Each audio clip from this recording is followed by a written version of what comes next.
I would like to call the school board meeting for Tuesday, February 4th, 2025 for the Des Moines Public Schools to order. Ms. Rios, could you please take the roll? Yes. Ms. Alonso? Here. Ms. Campos? Present. Mr. Dix? Here. Ms. Knox? Here. Ms. Martorano? Here. Dr. Mayberry Mays? Here. Ms. Norris? Here. We have quorum. The first item of business is approval of the agenda. May I have a motion and a second to approve the agenda? So moved. We have a motion by Mr. Dix and a second by Ms. Alonso. Is there any discussion or does anyone have questions? May I ask that we pull item E11? We did not receive the documentation, so I would like to make a friendly amendment to approve the agenda minus E11. And to be clear, do you want to discuss it or do you want to pull it? I would like to pull it as we did not receive the documentation in a timely manner to review. Okay, hold on one second.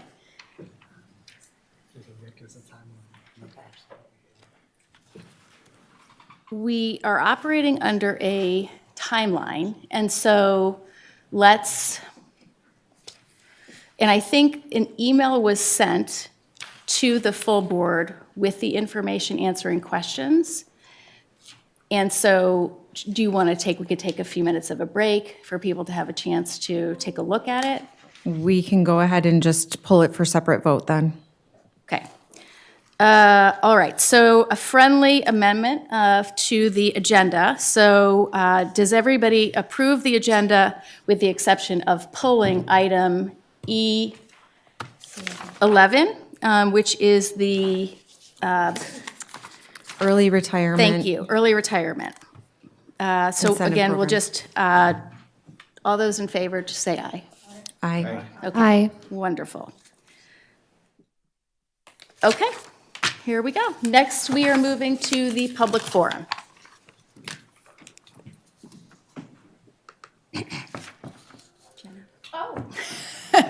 That's me. Okay, so we provide speakers at the forum an opportunity to address the board for up to 3 minutes regarding items that are not on the board agenda and up to 5 minutes for an agenda item. If anyone wishes to speak during any portion of the business meeting, please email rosa.rios@dmschools.org. The same speaking protocols apply to all individuals who wish to address the board. Speakers will be called individually, and we ask that they state their name and address prior to providing comments. Students and minors do not have to provide their address. Guests of the board are encouraged to speak to matters relating to programs, services, and operations of DMPS. Please remember that Iowa law prohibits us from discussing specific employees or their job performance. We ask all speakers to avoid references to personalities or character attacks, as those type of comments do not contribute to the purpose for which this public forum exists. The use of inappropriate language will not be tolerated, and individuals choosing to do so will be gavelled out of order and asked to excuse themselves from the premises or escorted out by district security. As a reminder to the board and public, the board will not engage in a discussion with public forum speakers, as it is our obligation to discuss only matters posted in the public agenda for the sake of transparency and opportunity afforded to all community stakeholders. Matters requiring attention will receive appropriate staff and/or board follow-up at a time after the meeting. Thank you for your participation. We appreciate your feedback and input.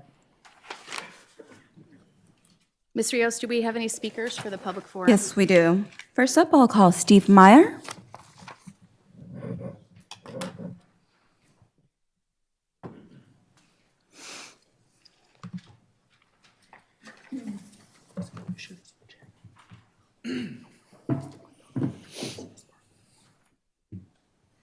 My name's Steve Mayer, 3317 East 9th. My phone number is 515-771-5325. The Des Moines Public Schools has failed my daughter because they don't have data. She doesn't get the education that she deserves because you guys don't have data. My daughter's 5 and autistic and special needs. She has a lot of the same traits that her older brother does, who is also autistic. We were able to get him into a school that we knew he was safe. The school that I'm talking about is better trained and better equipped to make sure that autistic kids and special needs kids are safe and learning in an environment that's good for them. I'm going to assume that most of us here say and think, and we are concerned about the safety and education of children. But what if I told you that that doesn't matter because you guys don't care what parents think? The first year my daughter was in school, she was at McKee. The first year there were no issues. The second year that she was there, she was found with a heart pill in her mouth that belonged to one of the staff. My wife watched a full-grown adult male staff pick her up by her coat and drop her. Then we watched the security footage of another adult cutting her hand open with a locker door because they didn't make sure that her hand was out of the way. We took her out of McKee, and there were no issues when we moved her to Woodlawn. This year, we enrolled her in her neighborhood school, Cattell, because we were lied to by her special education coordinator that the school we wanted her to go to, that they had contacted and said no, and they never did. We contacted the school, and they said they'd never heard anything about our daughter.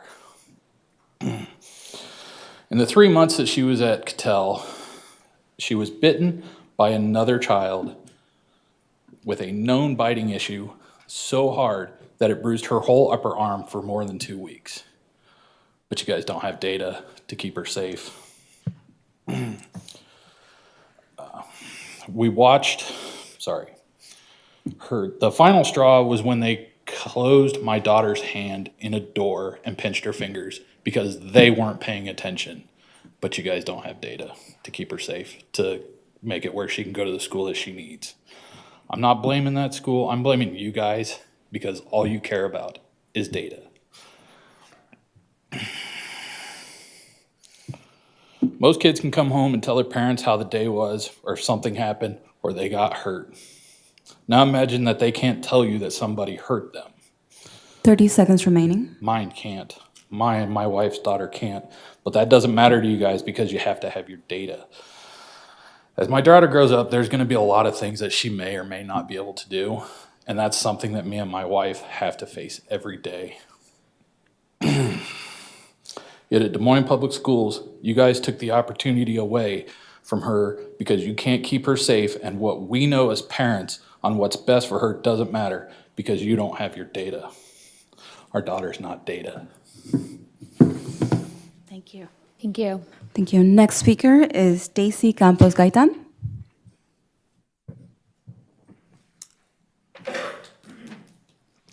Hi, my name is Daisy Campos Gaitan. My address is 2910 50th Street, and my phone number is 515-204-4266. Today, I am here to express my concerns about certain aspects of school management and directly that affect my children's educational experience. One of them is poor communication with parents. I have encountered difficulties in reaching school staff when I have questions or concerns, and opportunities to interact with teachers are limited. 2, response received by parents, which is me, when myself raise concerns or inquiries, responses are delayed or inadequate. I frequently receive generic or automated replies that do not address the specific issue raised. I have also observed a lack of follow-up in previously raised concerns, and the policies and procedures for addressing parent feedback seems inconsistent. 3rd is safety. I am concerned about the insufficient safety measures in place to ensure the security of students on campus. The supervision during school hours. I am worried about bullying and the school efforts to prevent and address it. There have been incorrect marking of absences, and which had to be corrected. This is not only causing unnecessary stress, but also impacts my child's attendance record. Accurate and timely recording of attendance is crucial, and I urge the school to address this issue promptly. I hope these concerns will be taken into consideration and the steps will be taken to improve communication, parent response, safety, and attendance accuracy at the school. I am willing to collaborate and to provide further details if necessary. Thank you. Thank you very much. Thank you. Those are all the speakers I have. The next item on our agenda is our district recognitions. Dr. Roberts, are there any recognitions for today? Thank you, Madam Chair. Good evening, everyone, and thank you all for being here. While we do not have any in-person recognitions, certainly there are a number of items, a number of accomplishments and celebrations of students, teachers, and staff that we can recognize. But I want to crave your indulgence this evening and pivot from a recognition to acknowledge the passing of one of our teammates. We are truly overwhelmed with sadness to share that last week we were informed that Doug Richardson, who was our public safety manager and had been with Des Moines Public Schools since November 30th of 2020, has led us, our safety team, through a number of really critical transitions. And quite frankly, has done a remarkable job of partnering with his teammates to ensure that we continue to improve and refine our safety protocols and processes to keep 31,000 students and the adults who serve them safe. Doug was a dedicated public servant. He was always committed to doing what is best for people. Prior to coming to Des Moines Public Schools, he was a paramedic, a firefighter, and quite frankly, many would say that he was a stalwart in the first responder community. Since joining Des Moines Public Schools, he was truly instrumental in enacting many of our safety protocols. But perhaps his greatest skill was that of a communicator. If you've ever had an opportunity to interact with Doug, you would see that he epitomizes what it means to be a first responder after the first 2 minutes. But in the third minute, you would realize that he doesn't fit any characteristic of a first responder. His smile was inviting. His tone was welcoming. And his eyes were kind. On behalf of the board and Des Moines Public Schools cabinet, we certainly want to send our sincerest condolences to Doug's family, and we'll continue to support his teammates who are members of our public safety team during this time of bereavement. That concludes my remarks, Madam Chair. Thank you, Dr. Roberts. The next item on our agenda is an update on our Goal 3 from our superintendent and team. I will turn it over to Dr. Roberts. I am going to make a suggestion because I believe Dr. Lundin stepped out. Kaylee, would you mind just, okay, great, thank you. Thank you. He stepped out to address and support a parent.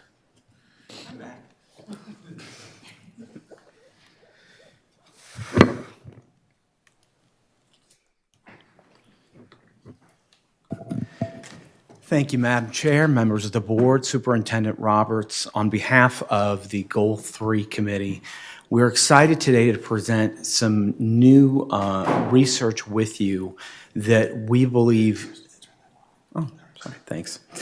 that we are confident is validating not only the model that has been chosen for Diploma Plus as a means of increasing our graduation rates and our rates of achievement, but also in ensuring that we are creating an achievement-based environment across all of our schools. Ahead of tonight's meeting, you should have received not only a copy of the presentation, but also a copy of the most recent work plan that shows progress, and I'll be glad to answer questions about that at the close of the presentation if you have any. But I want to dive in to today's objectives for Goal 3. We want to first take the time to illustrate the direct quantitative relationship between participation in Diploma Plus activities and DMPS graduation rates.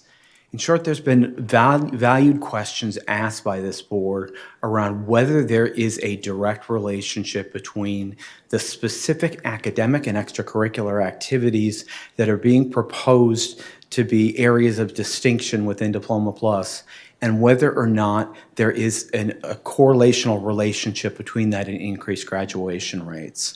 Our program team has done remarkable work in analyzing that data, and I'm excited to be able to share with you today what's been found. Next, we want to elaborate on the external academic research that's validating the Diploma Plus strategy. We've looked not only at what the research shows us anecdotally, but also what it shows us in specific cities like ours, where a program like this with predictors that can be used to guide students towards the higher likelihood of graduation makes the difference for promoting student achievement and graduation. And we want to show what that's going to look like within DMPS schools. So as I always do, I bring us back to our current reality, which is that 72.2% current four-year graduation rate. It's a number that nobody in this room can accept as an acceptable status quo, and one where we need to be thinking creatively, not just about what we are delivering in our classrooms, but how we are guiding students to be able to complete the academic and extracurricular activities that are going to increase the likelihood of those students going on to graduate. In this case, our ambitious aim, 100% of a four-year graduation rate with distinctions. Tonight, we're going to respond to three critical questions, and they're questions that I've heard in some way, shape, or form reflected in board dialogue in some of our previous updates. The first is, would Diploma Plus represent a significant change in what our students are actually learning and doing? Aren't they already engaged in the proposed activities?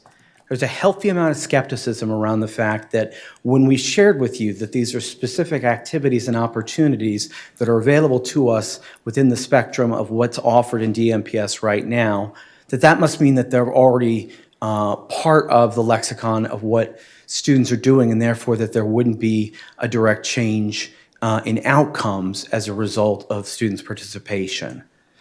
Tonight, we'd like to rebut that argument. Second, and I appreciate Ms. Martirano asking this question the last time, of looking at whether or not the Diploma Plus framework and its specific inputs actually translates into explicit student achievement and graduation rate increases. And I'm pleased to say we've been able to show the correlational data that shows a dramatic link between the two. And three, how does the Diploma Plus approach align with best practices as validated by external academic research? In short, our Goal 3 team has done the research and is more confident than ever that the introduction of Diploma Plus will have a direct and positive impact on our students' graduation trajectories. We have seen not only in what's gone on in other communities like ours, but also in our own data that's been analyzed by our program evaluators, that in fact, we know that there's going to be a direct and positive relationship that will increase graduation and student achievement in the process. That raises the first question. Would Diploma Plus represent a significant change in what our students are actually learning and doing? Aren't they already engaged in the proposed activities? So I don't expect everyone to be squinting at the chart here, but I wanted to show this to show the depth of analysis that's gone in to the specific question of whether or not our students are engaged in the specific enterprises and activities that Diploma Plus seeks to incentivize and make part of what will lead to distinctions within the program and by extension graduation. Our team of program evaluators, and Ms. Margaroni, you asked this question last time as well. We do, in fact, have a team of program evaluators working hard on the team, have analyzed multiple data sets for the classes of 22, 23, and 24 to ascertain the exact levels of historical involvement in proposed Diploma Plus student activities. As a result, we see tremendous potential for future engagement of our students. Let's start with the basic question of whether or not, as a whole, our students are currently completing the activities and prerequisites associated with Diploma Plus. Right now, based on the data analysis conducted by the program evaluation team, roughly half of our graduates and even less of our total student population have historically completed the requirements for at least one Diploma Plus distinction over the last 3 years. We've seen bits and pieces of those activities being completed, but not necessarily to the fullest, where the point of them eventually earning a distinction that would align with their graduation has been produced as noted here. We then went through 8 of those indicators to reflect how much of our graduates and our current student body are actually have actually shown over the last 3 years that they've accrued those achievements. The first one, completion of 1 year of college or 24 college credit hours. You can see the numbers are quite small, roughly 1%. We've got work to do to increase our students' inclination to complete that 1 year of college credit in order to set them up for success in the enroll component of Enroll, Employ, and Enlist. Next, we looked at the college readiness in our national exams and whether students would be meeting college readiness benchmarks on the ACT or the SAT, as noted in the scores here. And as you can see here in our current 22 through 24 statistics, we have roughly 5 to 6% of our graduates and 3 to 5% of our students overall currently achieving that number. What we've termed the CTE concentrator, where we've got students completing 4 or more semester-long courses in a single CTE program area with an A or a B. We can see that in the classes of 22 through 24 that our numbers range from 8 to roughly 11%, with our student numbers overall between 6 and 8%. The seal of biliteracy, you can see that similar range, roughly between 2022 and 4% up to roughly 9% in 2024 among our graduates, and a lower percentage among our students. Silver cord with the completion of 160 hours of volunteer service. You can see again, roughly similar statistics of students currently completing these achievements within our current structure. And then on the multidisciplinary pathway, and this is one that was a complex set of analyses here, you can see that among the students who are meeting at least 2 of the 4 unique criteria, this is a slightly higher percentage. Among the graduates from 22 to 24, it's roughly 30 to 35%, and among our students, between 23 and 26%. Same with our performance excellence of 4 years of participation in the same sport, JROTC or performing arts. You can see that among the graduates, roughly 15% to 19.9% of graduates were completing that achievement, and then 11 to 15 doing so among students as a whole. So what is the conclusion about this? Looking at these stats, the question may be, well, why are these stats so low in the first place? Well, in part, it's because we haven't had a cohesive message that aligns students' activities and involvement in both the academic and the extracurricular space so that they would have that coherent pathway to complete those achievements. I find great encouragement in these numbers because they show that if we explicitly offer students those clear pathways by which they can accrue these achievements, that not only are there a great number of students who have had the potential to do so before, but haven't done so up until this point, but that those students would, that are currently missing out on those major opportunities would then have an incredibly strong correlation between their accrual of those Diploma Plus distinctions and their rates of graduation. Which leads us to question 2. Does Diploma Plus actually translate into higher graduation and achievement rates? Earning a distinction means very little to us if it doesn't come in hand with the increase in that 4-year graduation rate. And so we looked long and hard across all of those different indicators to see what the correlational relationship would be between a student actually achieving one or more of the Diploma Plus distinctions and their likelihood of graduating in a 4-year time frame. And the results boggled our minds. Oops. The answer there was that our team of program evaluators conducted that analysis and found a significant relationship between those students who would have accrued at least one Diploma Plus distinction and their respective rates of graduation. Here's the big picture headline for you. And let me decode what this graph means for those who maybe haven't been as familiar with the conversation we've had. You'll notice here listed is the total percentage earned and graduation rate over that same 3-year total, 2022 to 2024. What the data shows us here is for students who earned, based on the criteria that we've established, at least one Diploma Plus distinction, 93.2% of them graduated in that 4-year timeline.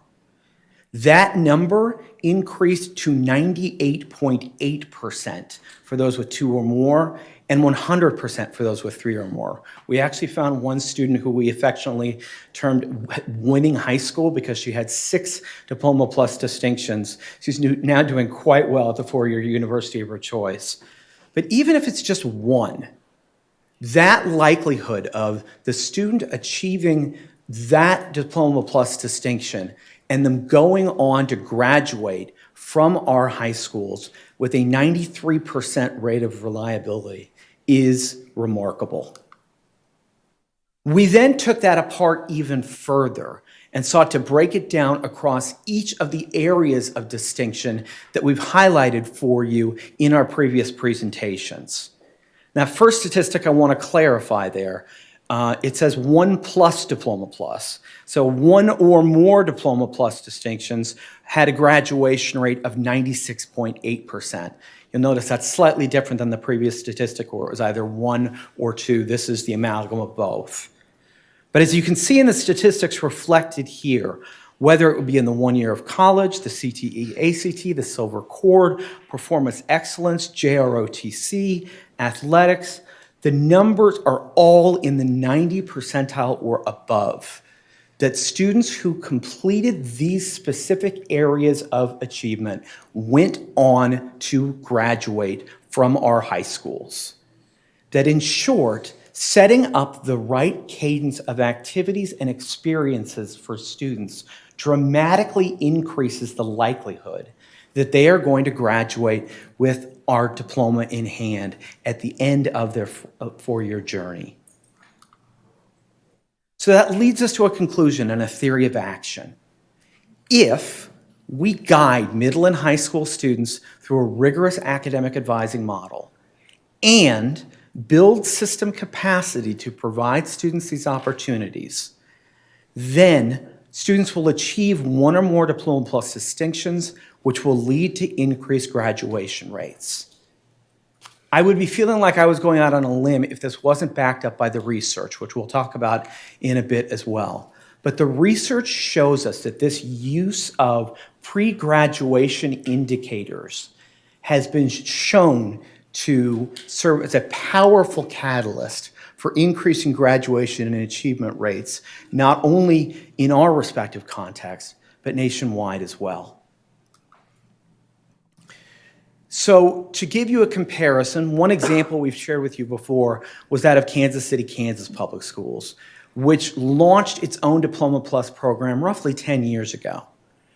Right now, the goal that Diploma Plus has been set for in Kansas City, Kansas, having a few years under their belt, which they are unapologetic in setting, is that by 2031, 100% of KCKPS students will graduate with a Diploma Plus credential, with no disparities in race or gender subgroups, while meeting or exceeding the average graduation rate of the state. Members of our committee engaged at length with senior leadership from Kansas City, Kansas, to gauge how they went about getting to the point where they could set an ambitious goal like this with confidence. And in short, it is a similar pathway to what we are working on doing right here in Des Moines. You can see here in some of the slides that have been presented by Kansas City that in not just middle and high school, but now in the case of Kansas City, Kansas, and the early childhood and elementary sector, the front loading of student-specific academic and extracurricular opportunities that they know will lead to the likelihood of Diploma Plus accruals that will in turn lead to higher graduation rates is front-loaded throughout every part of the student experience in Kansas City, Kansas.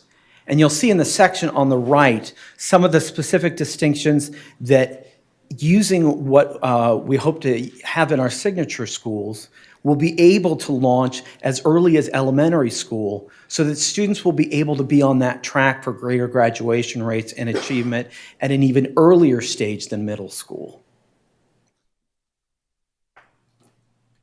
This is historical data from Kansas City that has shown how from the start in 2015, it has been a gradual but significant increase over time based on the continuous integration of the Diploma Plus criteria and academic advising model that we have recommended here and where they're at today and where they're looking to get to. You can see that in about 2018, they started to truly integrate about 4 years into some of the earlier grades as well, and then we're able to create cohorts where those cohorts will ultimately, by 2031, lead to a rate of accrual of 100%. Right now for 24-25, they're seeing an initial trajectory of 66%. That's already been revised to 70% with 7 years under their belt. In short, by incubating the program early with the models that we've already established and shared with you, and then continuing to expand it across the elementary, middle, and high school spectrum, the data shows that the graduation rate and the achievement rate of the students involved has increased dramatically and will continue to do so going into the next few years. We envision a similar trajectory here in Des Moines, where we look not only at setting up our initial cohorts, starting with our first batch of 9th graders receiving that academic advising. We're working with our middle schools now to be able to set up those future cohorts of students to be able to be on track to increase the likelihood of them receiving those distinctions.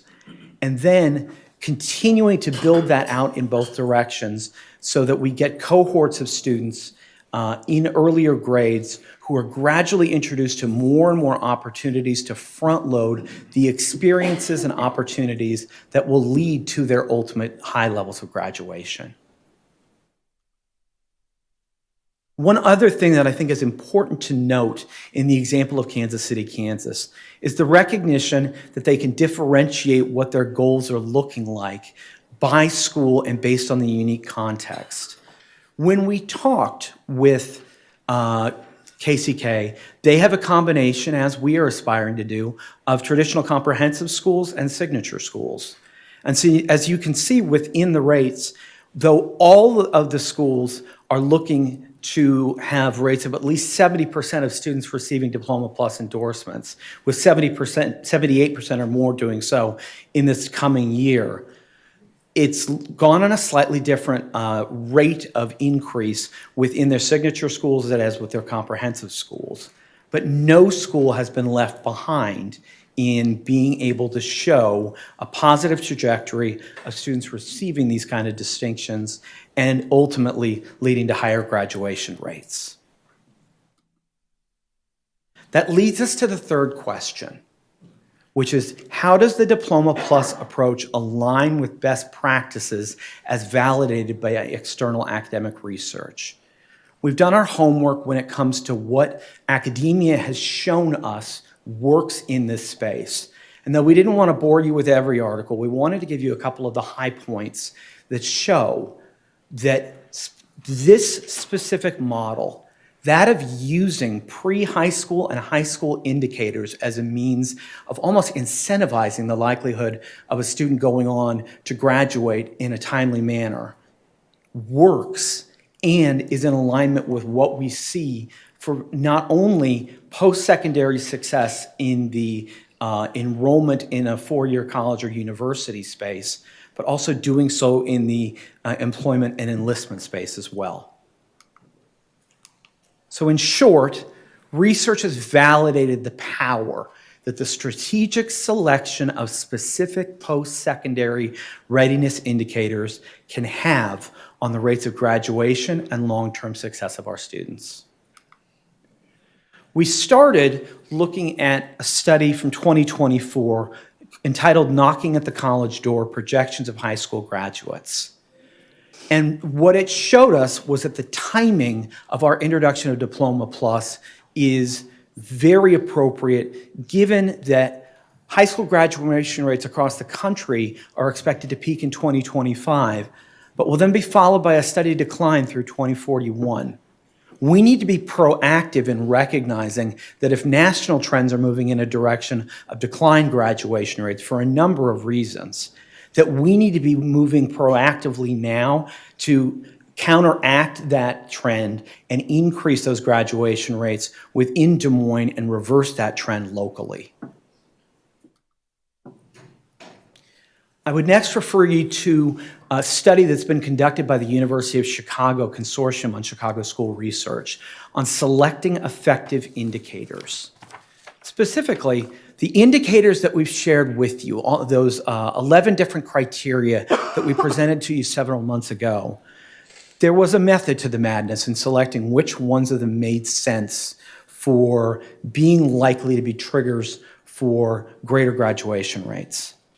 The findings of the study showed that Diploma Plus mirrors that of other effective urban districts in which a portfolio of post-secondary success indicators is identified and or advanced as specific aims for students. Within the article, the University of Chicago identifies 4 key qualities that characterize the effective selection and implementation of such indicators: that they're valid for the intended purpose, that they're actionable by schools, that they're meaningful and easily understood by practitioners, and that they're aligned with the priorities of the district and schools. And I think I can say with great certainty that if you look at the 11 categories that we presented to you, each one of them fulfills all of those 4 functions. We specifically cross-referenced each of those categories with the Diploma Plus, the Diploma Plus categories with these 4 criteria. 1, the valid for the intended purpose.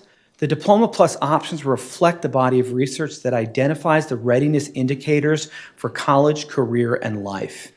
As students are choosing which Diploma Plus options they wish to pursue, they're developing knowledge and skills that have been correlated with post-secondary success. The example that comes to mind more than any was at our last board meeting when the young lady who was part of JROTC was describing her advancement onto the university. There was no coincidence that her involvement in that JROTC over the course of those 4 years put her on a path where she would be set up for post-secondary success along the way. There's stories like that across each of those 11 categories. And the research has shown us that they are the likely indicators of what's going to set up those students for not just graduation, but achievement along the way. Second is that each of the categories in place now are actionable by schools. When we first presented this concept, this board asked a very valid question of what new programs were going to be created here and now for Diploma Plus. And what we shared with you at the time was we wanted to use what we had in our existing infrastructure to start the process by which we increase this graduation rate using the Diploma Plus model. And so each of those 11 categories are actionable right now so that our class of 2030 can graduate with them and hopefully advance at a greater graduation rate than their predecessors have in the past. Third, that they're meaningful and easily understood by practitioners. We wanted categories and post-secondary indicators that would be likely to be able to be engaged with families in a conversation around why they were strong predictors of student success and what it would take for students to be involved in them. Those conversations have now moved not only from high school and middle school principals to counselors as well, and will eventually be part of conversations with our success workers, our community schools coordinators, and other school-based personnel, so that that conversation between those involved in academic advising, students, and families is one that is meaningful and easily understood by the practitioners doing the work. And fourth, that they're aligned with the priorities of the district and the school. I don't need to tell you that the Diploma Plus and Goal 3 objective directly aligns with not only Pillar 1, but Objective 1 of our strategic plan. That goal of having 100% of students graduate with one or more Diploma Plus credentials is aligned to the new strategic plan and current graduation rate data. Third, I'd refer you to work that's been done by the Research Education Laboratory College and Career Readiness Work Group just this last year. And within their work, they seek to define the indicators that can be identified through high school and early college years that predict enrollment, persistence, and success in college courses. The presenters also provide examples of methodologies that can be used to conduct such investigation. And as you can see here in the bold print on the screen, we've directly aligned each of the categories that have been selected for the initial batch of Diploma Plus characteristics over these first few years with the qualities that are going to be needed to succeed in post-secondary coursework or workforce training. There's about 5 more articles that I was tempted to present to you, but I recognize this is not a research symposium, and you have a lot more on your agenda than just this. But the links are all active and can show you pretty much the same recurring theme that we've been sharing previously. Namely, that the strategic selection of the indicators in the Diploma Plus program have been set up in a way where if we queue them up early for students and families, show them the value of what those opportunities are for their success, not just in middle and high school, but beyond that, and then have a robust program of academic advising in which students are continually re-guided towards achieving those goals, that it has a significant correlation and hopefully predictive indicator of graduation increasing significantly across our schools.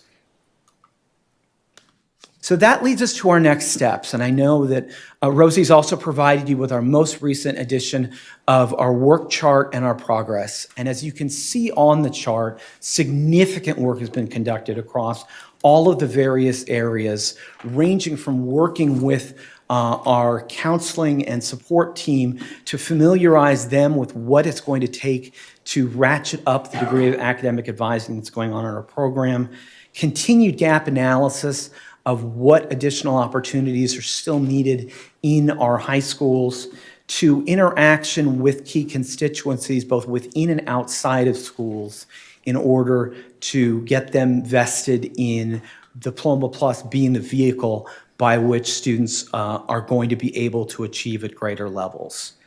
One of the biggest areas that we're focused on as we go into this next quarter is alignment of Diploma Plus data tracking systems with high schools. We want to make it easy through either Infinite Campus or other platforms to be able to systematically track students' achievement of each of these progress indicators so that at any time, not only a advisory teacher or an academic advisor can look at student progress and integrate that into the counseling and support that they're providing to students. We don't want to have a team of very gifted program evaluators, but program evaluators dissecting all this data for us to have a clear sense of whether or not students on track. We're looking to infuse Diploma Plus content into the newly adopted high school first year advisory program and ensuring that the messaging aligns clearly with that of Diploma Plus. Next, with the coordination of our ICAP expansion with middle school leaders. I had the privilege of speaking with our middle school principals several weeks ago and giving them a broad overview of what this would look like in practice and how they, particularly in 7th and 8th grade, would be playing a vital role in queuing students up for a successful transition into high school and of student pursuit of these specific achievements. I was incredibly encouraged by the reception and look forward to continuing that conversation, not just with our middle school leaders, but with our teachers and with those that are leading academic advising as well.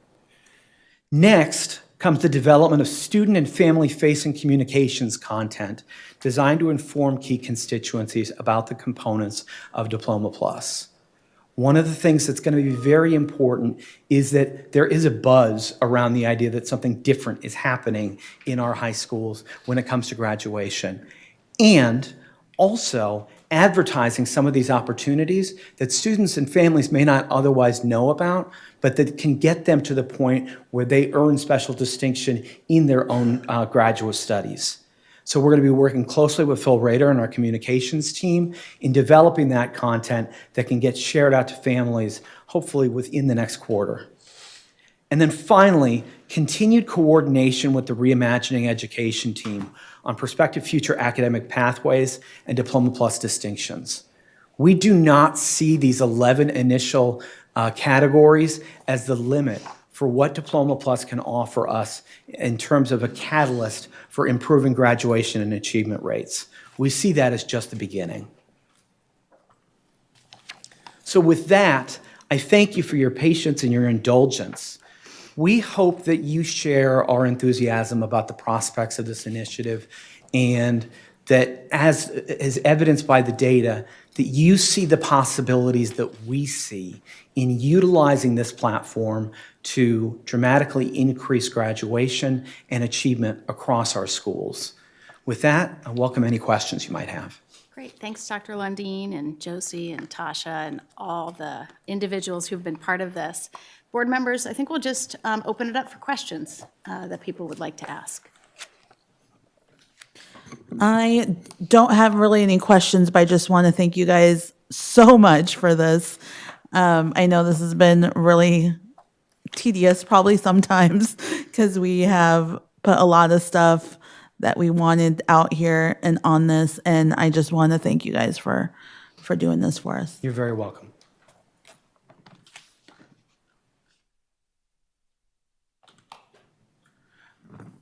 I did have a question around, it was towards the beginning of the presentation, you had shared kind of the sample sizes from 22 to 24. And just, they were all kind of between the 700 to 900 population. Yep. How and which students are participating in Diploma Plus currently? Well, currently they aren't, but what we did is we took it as a hypothetical that if they were to be in Diploma Plus, would they have completed the activities by which they would have accrued the distinctions? Okay, and then I have a follow-up question with that. Just now realizing this is that was hypothetical. I heard a lot about the correlation between the two, which I'm excited to hear. Would you mind also just sharing a little bit about analysis for causation as well, and how Diploma Plus is the cause of the increased graduation rates versus just it being correlated? And that's where we really look to the external research, because we haven't had the program in place to be able to show direct causation. But the external academic research was vital for us in being able to show us the link to causation. Thank you. Just a point of clarification, were you asking, Dr. Mayberry-Mays, who are the kids that are currently meeting the Diploma Plus distinctions? Were you kind of asking about what that sample size looked like? No, I thought there was an actual population that had piloted or something. no, Okay. We do not. Okay. No, just to follow up, though, I think you did, though, it was like, when you said there's a group of students Who are doing that this? could overlay, they would qualify for Diploma It Plus. would, yes. And so I think the question is, do you know that when you look at that group, are there demographics or other qualifiers that you can share about that group? They're doing it now, and it's not called Diploma Plus, but those who are doing it, is there a particular demographic? Are they coming from a certain school, a certain? Get that breakdown for you, I don't have it on hand. Okay, thank you. Thank you. Yeah, we'd be happy to provide that data. I think that's excellent as we think about how we're going to bring to the board and community that there are already examples of where causation is likely to happen. But again, we're using some hypothetical and just examining some of the students because this is a very new initiative for us. Board members? I too have questions regarding the data.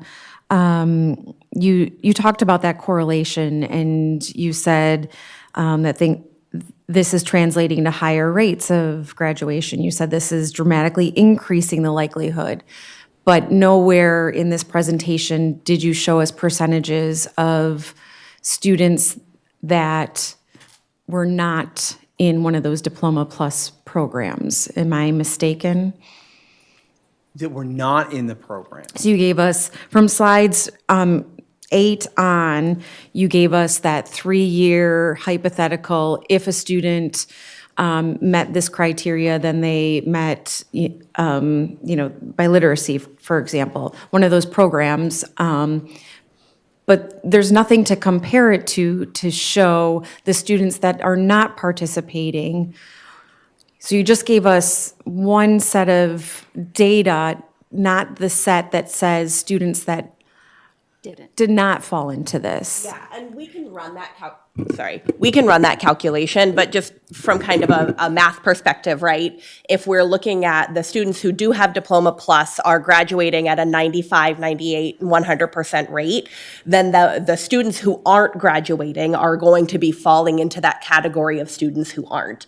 I can run the calculation on what it actually is, but that's if they're not falling into this Diploma Plus category, they're falling into the other. So that tells us that graduation rate of those students who aren't doing it is actually going to be lower than the average. So another question regarding the graduation rate, that 72.2% is that state calculated Yes. graduation rate. Yes. Did you use the same logic when calculating these Yes. graduation rates? Yep. With the Diploma Plus? Yes, and I can get you more specifics about it, but my program evaluator who is running this actually just sent me a text, so she's watching at home.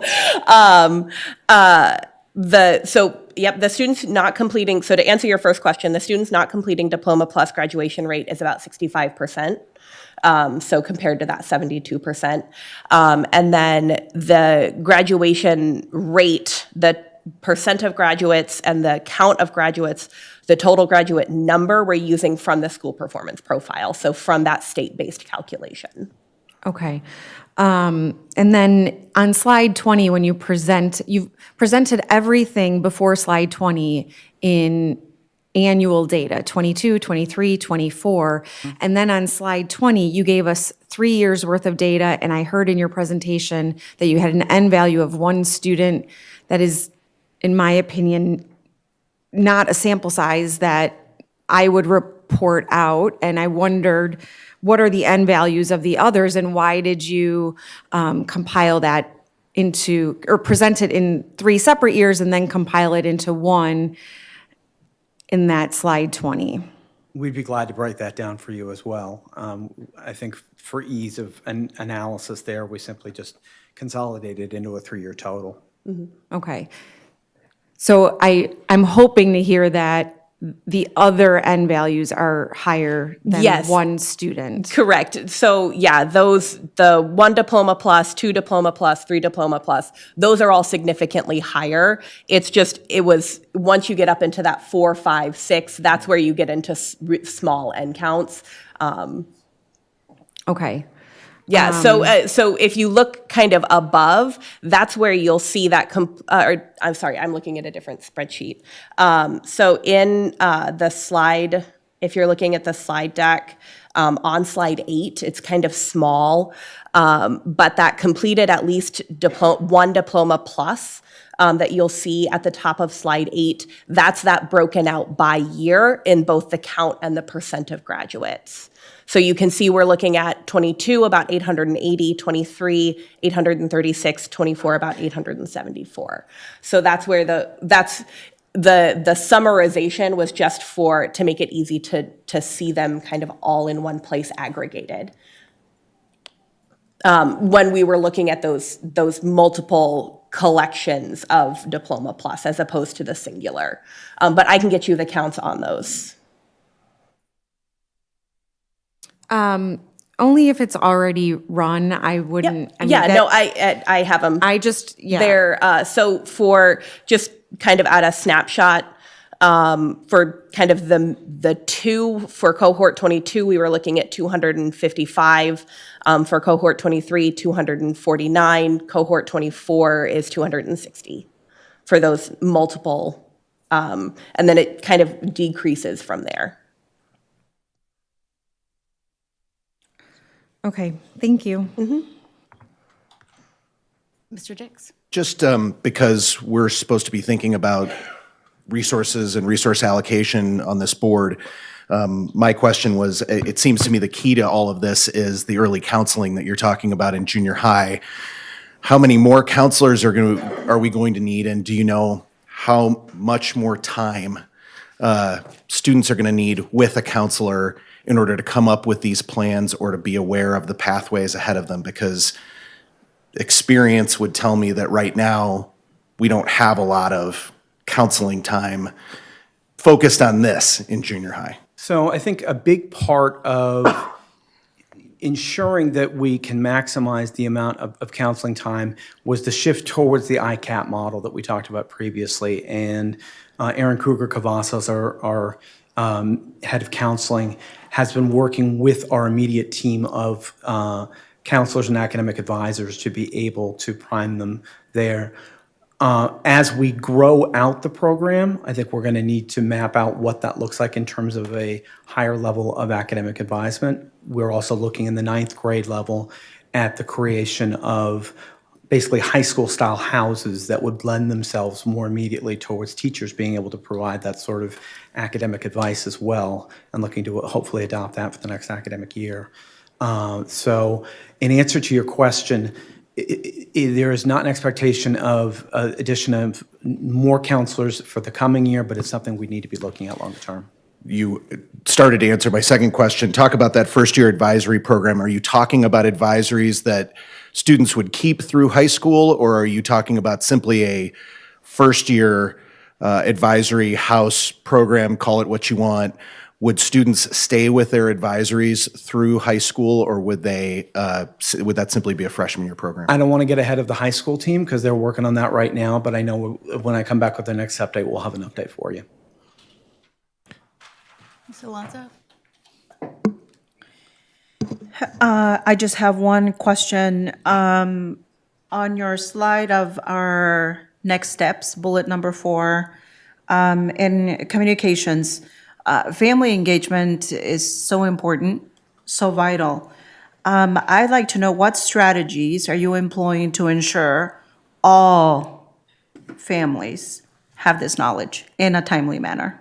So that's where we're going to be working with not only our communications team for the development of content, but also on the ground with our parent associations, with our bilingual family liaisons, with our teams on the ground to ensure that there is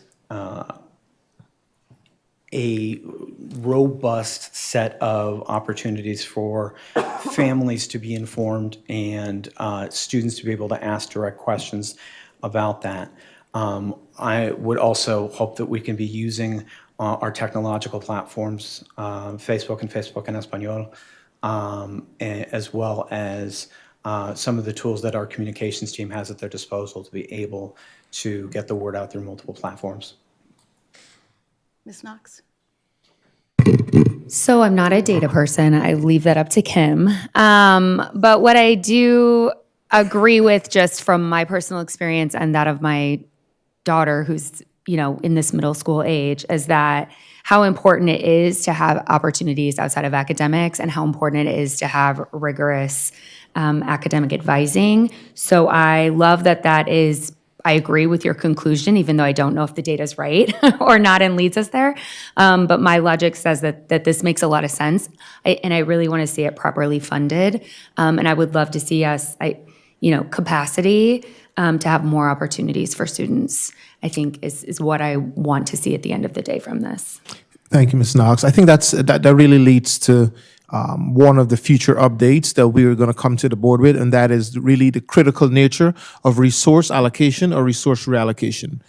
Right? As we think about how do we deliver on the promise that is grounded in our strategic plan, in this case, Diploma Plus, the questions you've asked are anchored in Pillar 1, right? Cultivating excellence and equity in high quality teaching and learning. And then to Ms. Alonso's question, right, we think about Pillar 5, right? Cultivating community collaboration, and how do we make sure that we are being thoughtful to have a comprehensive approach to achieve the desired outcomes here. So working with our Chief Financial Officer, we are going to come to the board at least with a first year look at what resources are we considering to make some pivots around.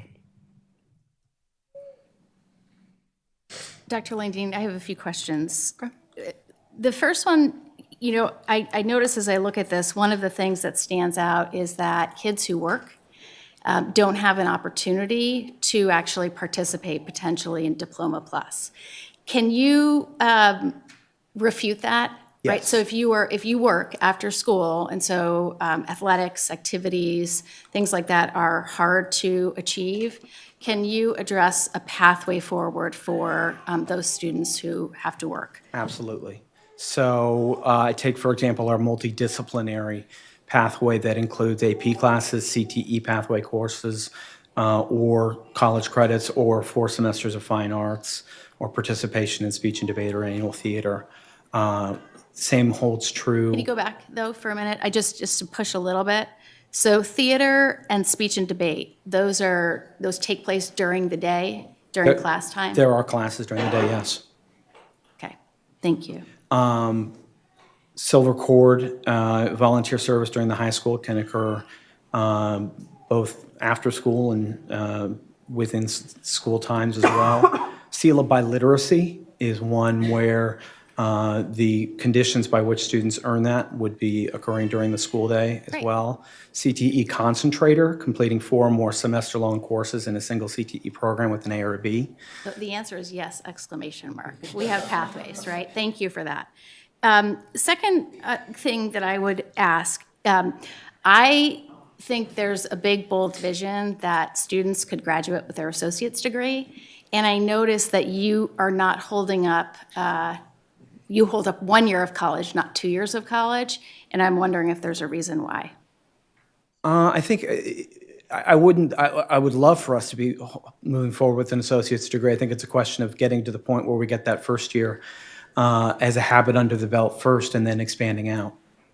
Yeah, and I would build on that, Madam Chair. Certainly that is a big part of our vision, and it has to be. We have a growing partnership, if you may, with our community college, with DMAC, and some of our local universities. As we think about just creating a more sort of sophisticated Diploma Plus program, ultimately, and we don't have a timeline, and we probably will build that in eventually, we have to move towards dual enrollment, where students are going to graduate with a high school diploma and an associate's degree. We have a plethora of models that we can pull from and build on. And I believe that we have, right now, if you ask me, I would say that we have teachers and leaders who are in place that can facilitate that. We do not yet have the infrastructure. And that will come as a result of getting Diploma Plus to a place where we can do that. Okay. And my only ask is because there are success stories of young people that have done it. Last year, I think I saw one that was able to achieve that. And so I just hope, but it only works if you get to them like in 8th grade. Yes. And so I just hope we don't, I get we need the infrastructure, but for those that are motivated, I hope we're just making sure that that pathway is available. You have a believer here. Okay. The next one was, you presented this, I think, to staff in some form or fashion, or whether it's building leaders. I think you've taken a little bit of a roadshow, and I'm wondering what kind of feedback you've actually gotten from your colleagues. So the high school principals, it was incredibly gratifying because they were excited by both the vision of what it could mean for their graduation rates, but also the clarity of which they felt like they could articulate to their students and families what those specific pathways would look like. I was equally gratified by the reception that we got with our middle school principals. Our middle school principals want to feel like they're part of the ultimate solution of our students getting on to graduate and go on to future success. And they saw in what they were hearing in the presentation exactly how they can play a vital role in queuing those students up for that success. Because all too often the conversation about what you expect when you get to high school often feels like the extent of the dialogue between that 8th and 9th grade transition, when instead that conversation can be about, why don't we start making some strategic choices now that once when you get to high school, you're going to be able to be queued up to have success in this way. So I have been enormously gratified by the reception that these presentations have received from those audiences.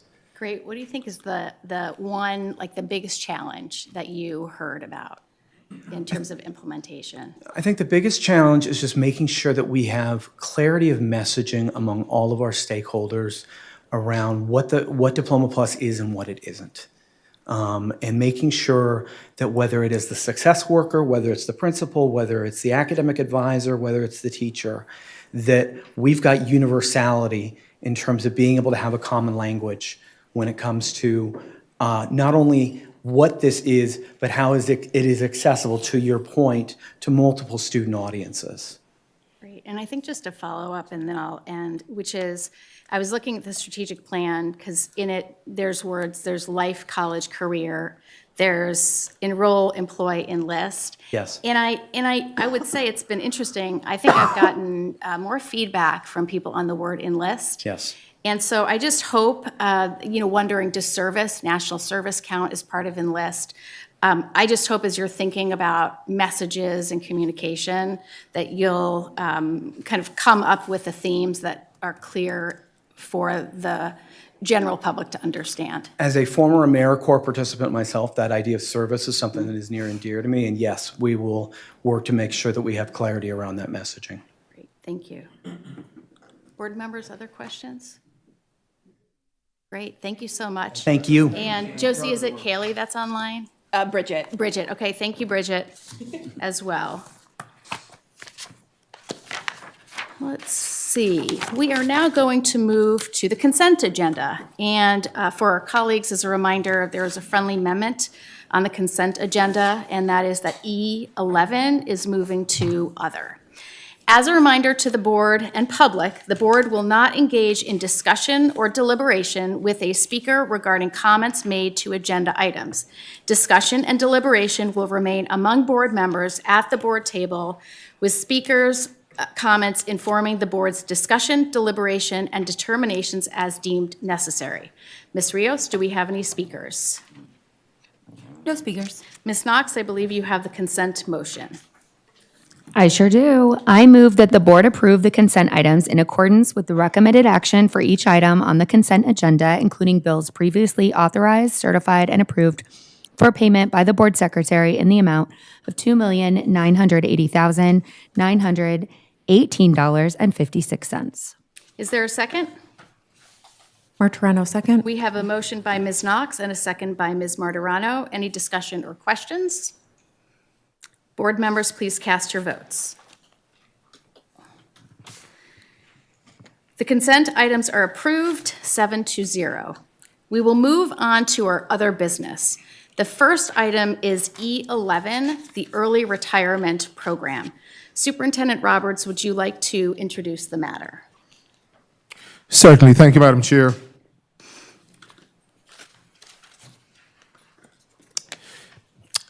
As a district, one of the most important sort of aspects of the business that we take care of includes how we support and value our people. We are currently in a phase of strategic planning, especially as I think about pillar number 3 of our 5-year strategic plan, which is to cultivate transformational personnel. We realize that there are a number of teammates who have, over the years, added tremendous value towards the accomplishment of the mission and the vision of this school system.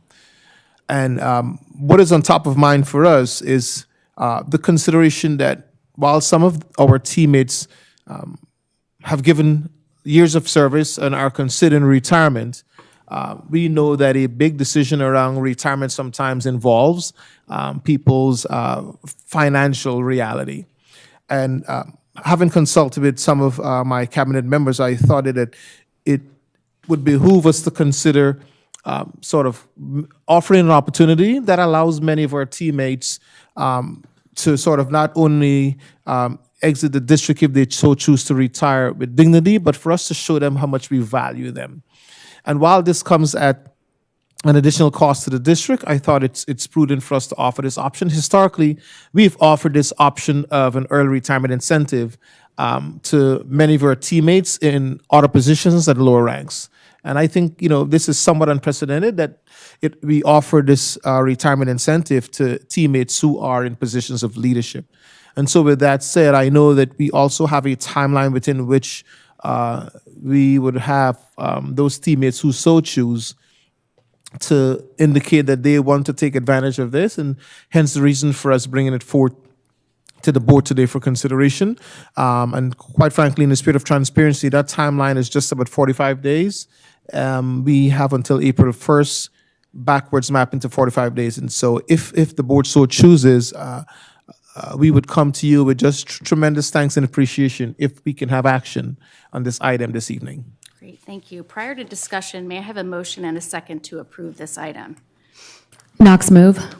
Second, Mayberry Mays. We have a motion by Ms. Knox and a second by Dr. Mayberry Mays. Any discussion or questions at this point?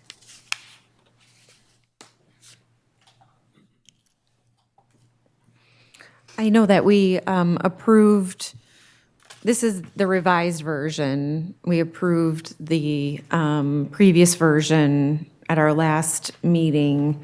And the reason for me pulling it is I was not able to review the revised version prior to tonight's meeting because of the late upload. So I appreciate you mentioning the financial, I didn't know what changes were made, but the financial impact and sustainability of this. Ms. Martirano, do you want Shashank just to take you quickly through the changes? Please. Great. So the basic changes were under the benefits section, which I had sent as an email. The things that had changed was, one of the offerings that was done was that whoever opts for the plan will be paid in 2 equal installments through the TSA. And all these positions are already getting TSA at this point in time. And they would be on the rolls of the district till end of June. So 2 equal installments was not feasible, because then we pay them a portion for the last 6 months of this year equivalent. There's a cap as per IRS. And then that same amount, the amount that will be paid next year will be much larger. Plus some of them, we will not be able to pay them just in 2 years. It'll be in 25 post 25, which is a smaller portion, 26 and 27. So we wanted that option to be included. The second thing was, the policy was not very clear whether it was just health or was it health, vision, and dental. So we wanted the clarity for the participants so they knew what they were going into. The third change that we had done was in the form which the applicant had to sign, there was a cash option, whereas in the plan itself, we had not mentioned anything about cash option. The reason why we decided to eliminate it completely from the plan is because there'll be a tax cost, both to the participant and to the district if we went with the cash option. And historically, we have never given a cash option to the staff. So those are some of the major changes. Thank you. Thank You're you. welcome. Board colleagues, are there questions? Board members, please cast your votes. The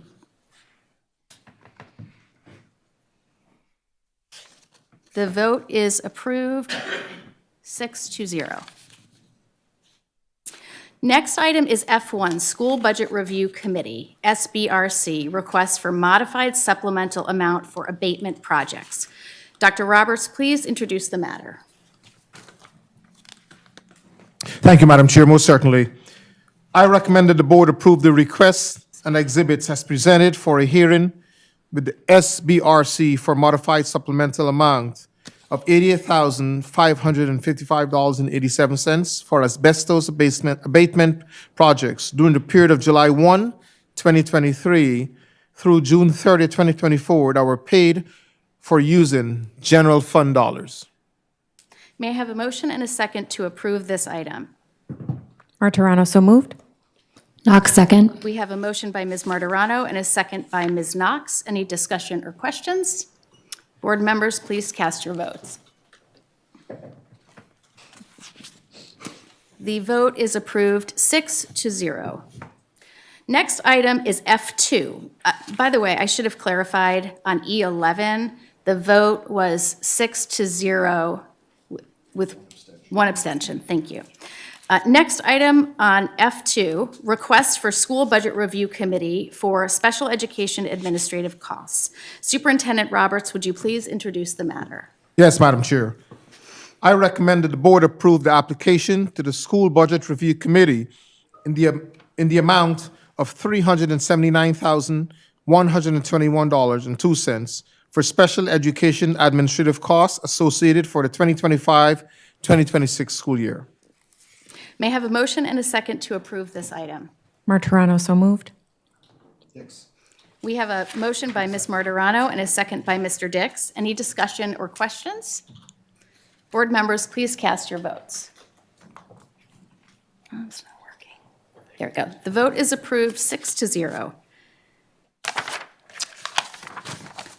Next item is F3, request to the School Budget Review Committee for modified allowable growth for special education administrative costs. Superintendent Roberts, would you please introduce the matter? Yes, Madam Chair.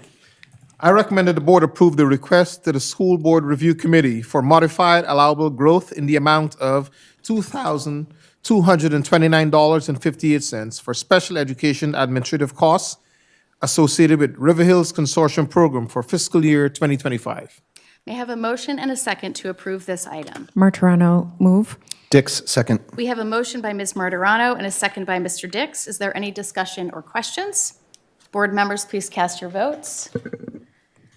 The vote is approved, 6-0. Next item is F4, Personnel Recommendation, Receive and File and Action. Dr. Roberts, will you please introduce the matter? Certainly, Madam Chair. I recommend that the board receive, file, and approve the termination of the contracts for reasons stated forth in the superintendent's notices. May I have a motion and a second to approve this item? Alonso, so moved. We have a, go ahead, second. Dix, second. We have a motion by Ms. Alonso and a second by Mr. Dix. Is there any discussion or questions? Board members, please cast your votes.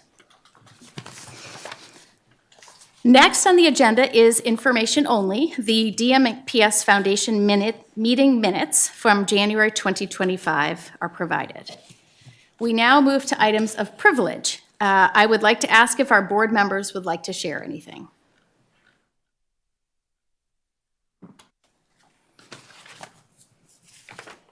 I would like to invite everyone to participate in the Community Legislative Action Team meeting on February 15th. It'll be held at Mitchell Early Learning Center. Kristen Rourke, our Director of Early Childhood Education, will be there, along with Ian Roberts and many of our legislators, to discuss our preschool initiatives and legislative action or focus for this year. And that is at 9 a.m. Yes, I'd like to invite everyone to the Build Lincoln Higher 8th Annual Maroon and Gold Gala. This is a fundraiser for Lincoln High School that happens each year, and tickets are still available, and the gala will take place on Saturday, February 22nd. And they are excited to bring people to the South Side and get excited about Lincoln High School.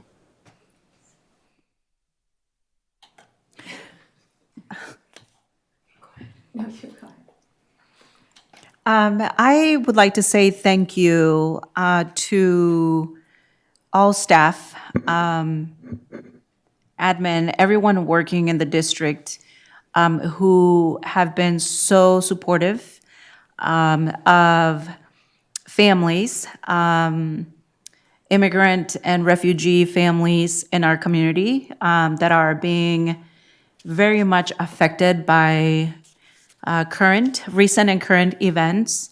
Know that your words are very impactful. And so thank you for that.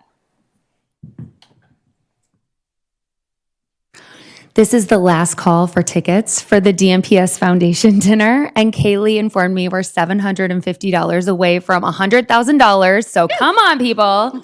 It's going to be a fantastic night. Again, it is February 13th. Please go to the DMPS Foundation website to learn more. We're excited to celebrate our entire district and our talented students.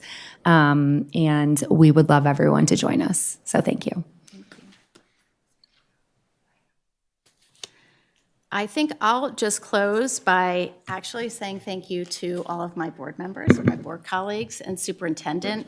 As I look around the country and I look around the state and I think about the rhetoric, the partisan rhetoric that is all around us, I want to say how grateful I am that we are able to have civilized conversations. We don't always agree, but our disagreements are more on process than they are on anything else. And so thank you very much. I hope that we should continue to hold ourselves up as a model for the rest of the state to have civil, productive, forward-thinking conversations. So thank you for that. Dr. Roberts, I'm going to turn it over to you for your report. Thank you, Madam Chair.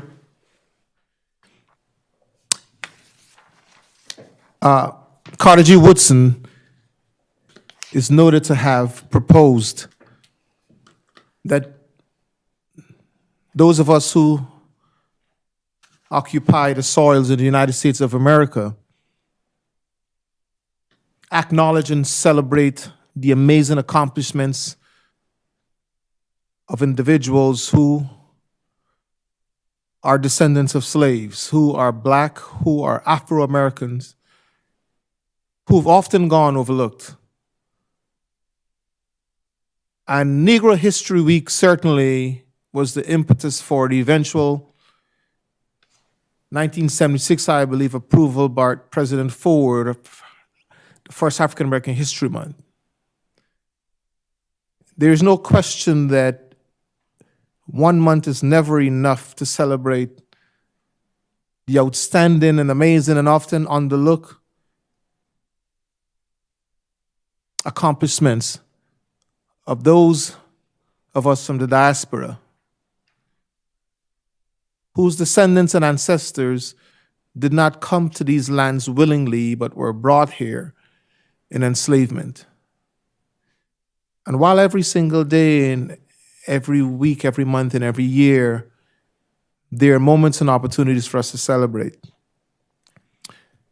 No more than ever, given our current political climate, where so much is being removed, discontinued, and ignored with the strike of a pen, I want to encourage you to join us in celebrating the 2025 Black History Month. There are a number of outstanding activities happening in all of our schools. Our elementary schools, our students are honoring and celebrating so many individuals of African descent who have done great work, and many of whom are residing in this city today. And so I want to encourage you to find where there are moments and opportunities in our schools to celebrate with our young people. Go read with them, to them, and show them your support. Additionally, February is an important month as well for this board and the school system. Thank you, Board Member Knox, for highlighting and sharing the upcoming foundation dinner on February 13th. Looking forward to that. And certainly on February 11th, 2 days prior, we will have our annual State of the Schools address where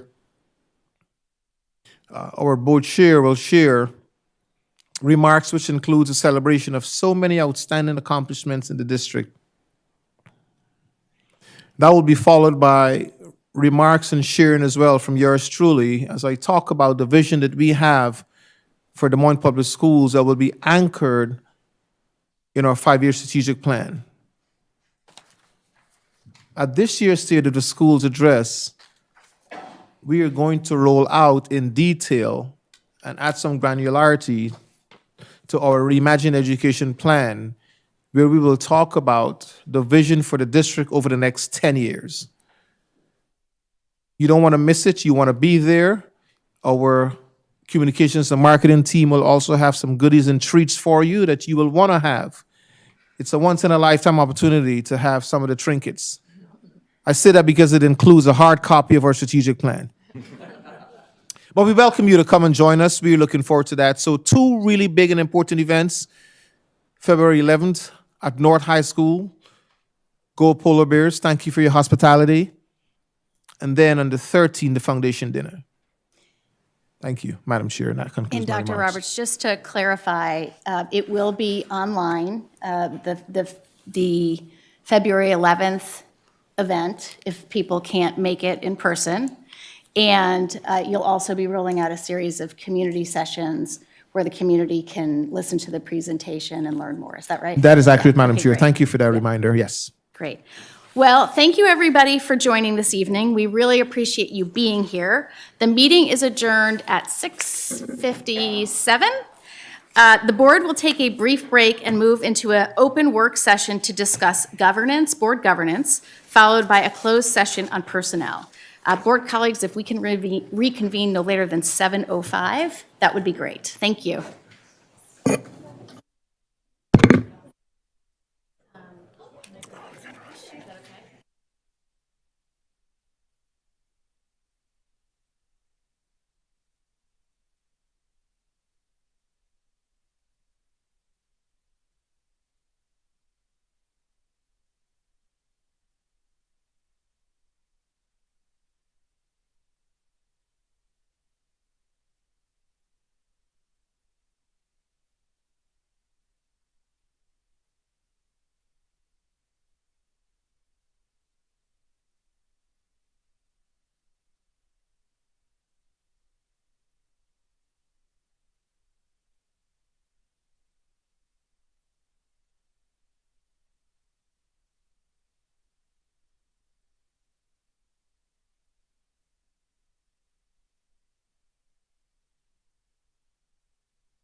Board colleagues, we are going to get started with the work session. I do. I have 10. I have 10. Nobody wants it. Nobody wants what? Nobody wants it. You get 10 other people that you can add when you have the card. You pay the annual fee. Oh, got it. And you can Oh, add yeah. other people to go. All right, Ms. Alonso? You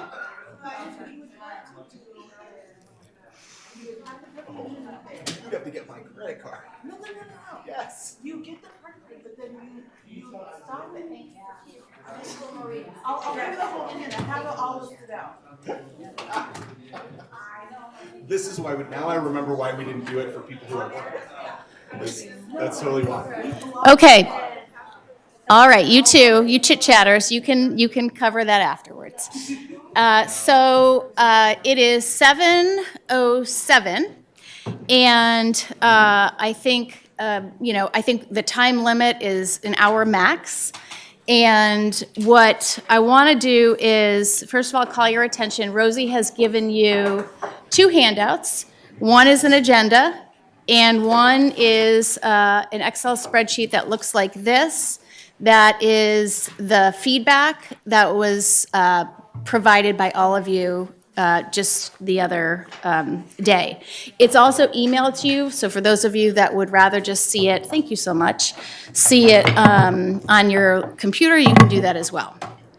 So as Skylar and I talked about this, and Kim and I had a brief conversation about this as well, I tried to think about how we can continue to advance our conversation about board governance, which is something that people have expressed interest in, and identified these goals. One of the goals is we do have our current partnership with Council of Great City Schools. There are 2 contracts that are going to be coming up for approval by the board. And I think there's a little bit of history as well that all board members may not have. And so I thought it would be a good time just to talk about the contracts and the resources available. The second thing was we also heard in our last retreat that we wanted to talk a little bit about how the governance model might better align theory with board intent. The third was identify the support we need, whether it's Council of Great City Schools or other support needs. And then the final was to discuss the goals and guardrails in the context of the strategic plan. This is the first time we've had a strategic plan, and so it's just a really interesting question about what do goals and guardrails look like in the context of a strategic plan. And I think it was great that Josie and others showed how the goals and guardrails aligned with the strategic plan.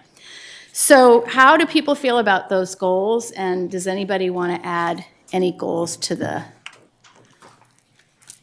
list? Okay. So just a little bit of background, and I'm actually going to ask us to crowdsource this one, and Ms. Martirano may put some pressure on you because of your history, longest history on the board. But just so people understand, there are 2 contracts that we have with Council of Great City Schools. One is membership and one is coaching.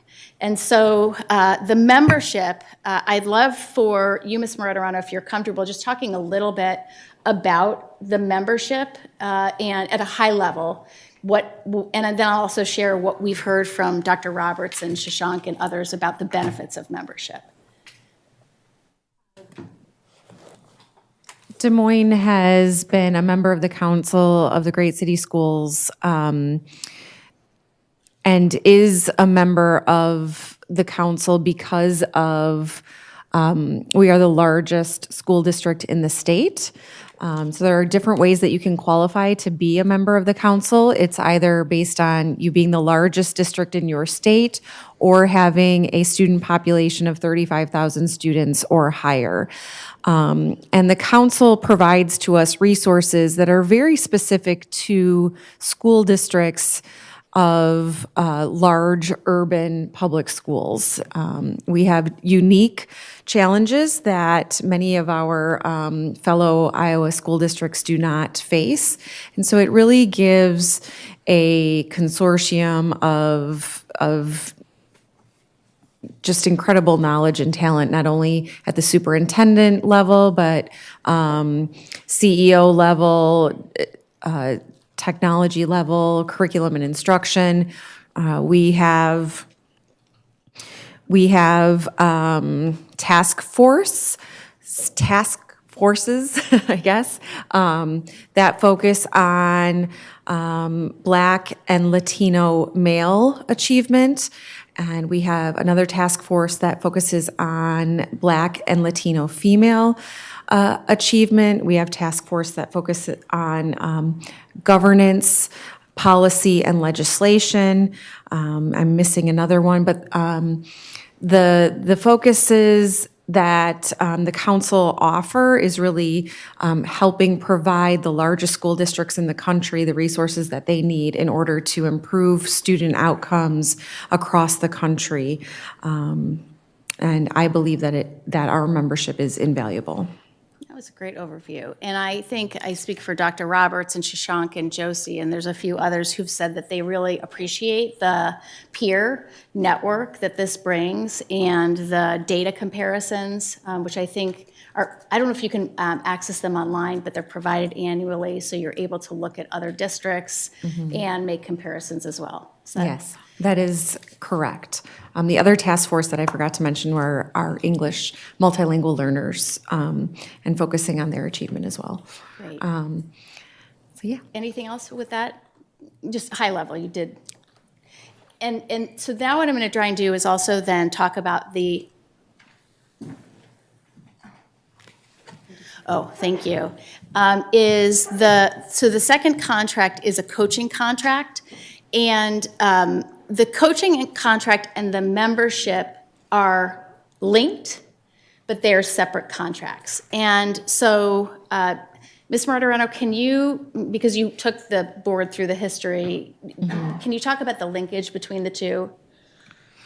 The professional services agreement that we've entered into is to receive governance coaching specifically, and it was a 2-year contract. We pay an annual membership to be members of the Council of Great City Schools, but this professional service agreement that we have entered into is to receive that coaching regarding our student outcomes focused governance. So we are at the end of that 2 years.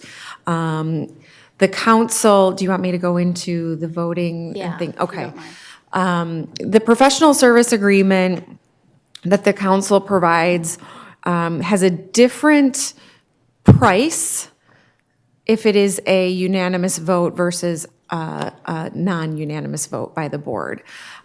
So if we vote 7-0 to accept the professional services agreement, which we did when we accepted it, it is at a lower, more affordable cost to the district to enter into that contract, whereas if we are not in agreement as a board, but do have majority to enter into that contract, the cost does increase. I do not have those exact costs in front of me, but it is something to be aware of that the council and the coaching teams recognize that if all board members are wanting to engage in coaching, that the process looks different than if some board members want to engage in coaching and others do not or are not willing to engage in that coaching. So that is the reason for that price difference. The resources that are allocated to boards that don't have a unanimous vote looks different than those that have a unanimous vote. Great, thank you for representing that. And if you want to see the contracts, I mean, obviously they'll be on consent, but we can circulate them ahead of time if people want to read it. And I just share that so you have some context into this. And Kim doesn't know I'm going to ask her this, but I'm going to put you on the spot. Can you just maybe talk about the history of DMPS and Council of Great City Schools, meaning the evolution to the point with which we signed on to the contract? Oh, well, where do I begin? At a very high level, there was a team of individuals that came together to engage in research and creation of what is now the student outcomes focused governance process. We had a previous board member that was on that team, and we affectionately refer to it as Team Rogue. So a previous board member is a founding member of Team Rogue and helped create student outcomes focused governance. So in 2018, when the Des Moines school board started to engage in this governance model, we did not enter into a contract because we were one of the first districts in the country to do so. So the coaching that we received was all pro bono, per se, from the council and AJ and team. So we have only entered into this contract, I believe, one time. Okay. So we've only paid for services for one length of the contract. So we've been receiving services since 2018. I believe I would have to go to a historian. No, I believe 2018, but have only have entered into a contract with the council since 2023, but have been receiving coaching services since 2018. And pay for, what we have paid expenses. We've paid travel expenses for expenses. coaches to be here on site. Yes, that is correct. So in 2019, the board engaged in their first community engagement and outreach process. They wrote their first goals, or student expectations, as they were called then, and management limitations. And I will say the board, prior to that, engaged in policy governance, so it's a little bit different, but so yes, we engaged in the council work back in 2018, 2019. Great, thank you for doing that. Does anybody have questions? Ms. Campos? I do. Going back to the task force that you're talking about, we're paying into that. Are we actively using that? We are, and maybe Dr. Roberts can speak more to this with regards to what team members are utilizing, what services that the council provides. I know that Shashank engages with the council work. I know that Josie engages with the council work. I think Ian does as well, but I don't know if our ELL team is engaging in that research. Thank you, Board Member Martorano. Yes, certainly to echo the information that you just shared, some of our executive tactical cabinet members see value in the role-alike convenings. And so our CFO convenings, I know that that's one that he utilizes. Our Director of Data Assessment and Evaluation, she also finds value in and participates in that. And of course, I have attended the annual fall conference where many of my superintendent peers and I have seen value in just engaging. I think that's the extent to which I would say that I have committed some time and engagement. Yeah. Is that responsive? Okay, so with that background, I think as Skylar and I talked, what we wanted to do was, based on some earlier feedback you gave, which is a little bit of exploration around a conversation around our board governance model. And so the 4 questions that we laid out, the first one was, what information gaps do you have with student outcomes focused governance? What do you still need to learn about the model? The second was, what do you appreciate about student outcomes focused governance? The third, what do you struggle with in the student outcomes focused governance model? And then the last, if you could make 2 changes to improve the governance model, what would they be? So those are the 4 questions that we laid out. I'm wondering if it would benefit us to just take 5 minutes of quiet reading time, because I just shared this afternoon. Would that be valuable to everybody? I've read it already. You've read it already? Have people read it? Okay. So I guess, I want to be careful not to summarize. So maybe with this first question, right, so information gaps, maybe the question I want to ask is, do you see any themes? Are there any themes you're identifying in information gaps that you'd want to call out? And as a reminder, there's 2 pages. I do think a point was brought up that I did not make myself, but that I would support, and that is that I do think it's appropriate for this board to ask for and to get a sense of where this model is being used and its success rate.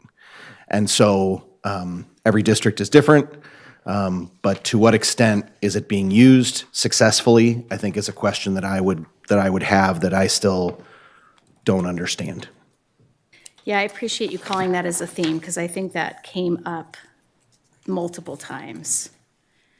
What other themes did people see in information gaps that they might want to call out?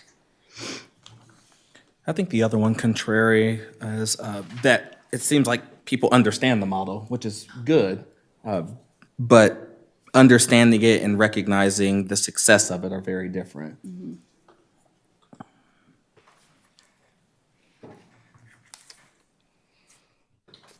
Madam Chair, I would just ask, like, just for a discussion point, even from my colleagues, I think many of us have said we understand it. I would add to that I believe that this model's heart is in the right place. So I don't think anybody thinks that this is a bad idea. So our struggles with it, I don't think, I guess I would just call out that I see the benefit. Not only understand it, but see the benefit. I'm going to play contrarian, just so it doesn't always have to be one person at the board table, which is, there's a couple people that have said, I understand the model, and I was one and I read the book. okay, thank you. So, and yet I've heard some feedback that, the board has not sat through a 2-day training, that, we haven't been open to the coaching, et cetera. So I want to share that, because I do think that understanding of the model, maybe there's different depths of what it means to understand the model. So we'll just kind of keep moving forward unless people have things to say. Let's talk about what we appreciate. And Patrick, I really appreciate you saying that, because there were a lot of people who I think really talked about the idea of goals, the idea that they're measurable, the idea that there's boundaries, that there's accountability, that it's public facing, monitoring, transparency. I mean, those are a lot of themes, and I think that's really good, because what that says is kind of what you said, Patrick, which is like, people respect the structure, respect having some form of policy governance in place. Other themes or things that people would want to call out in terms of what they appreciate?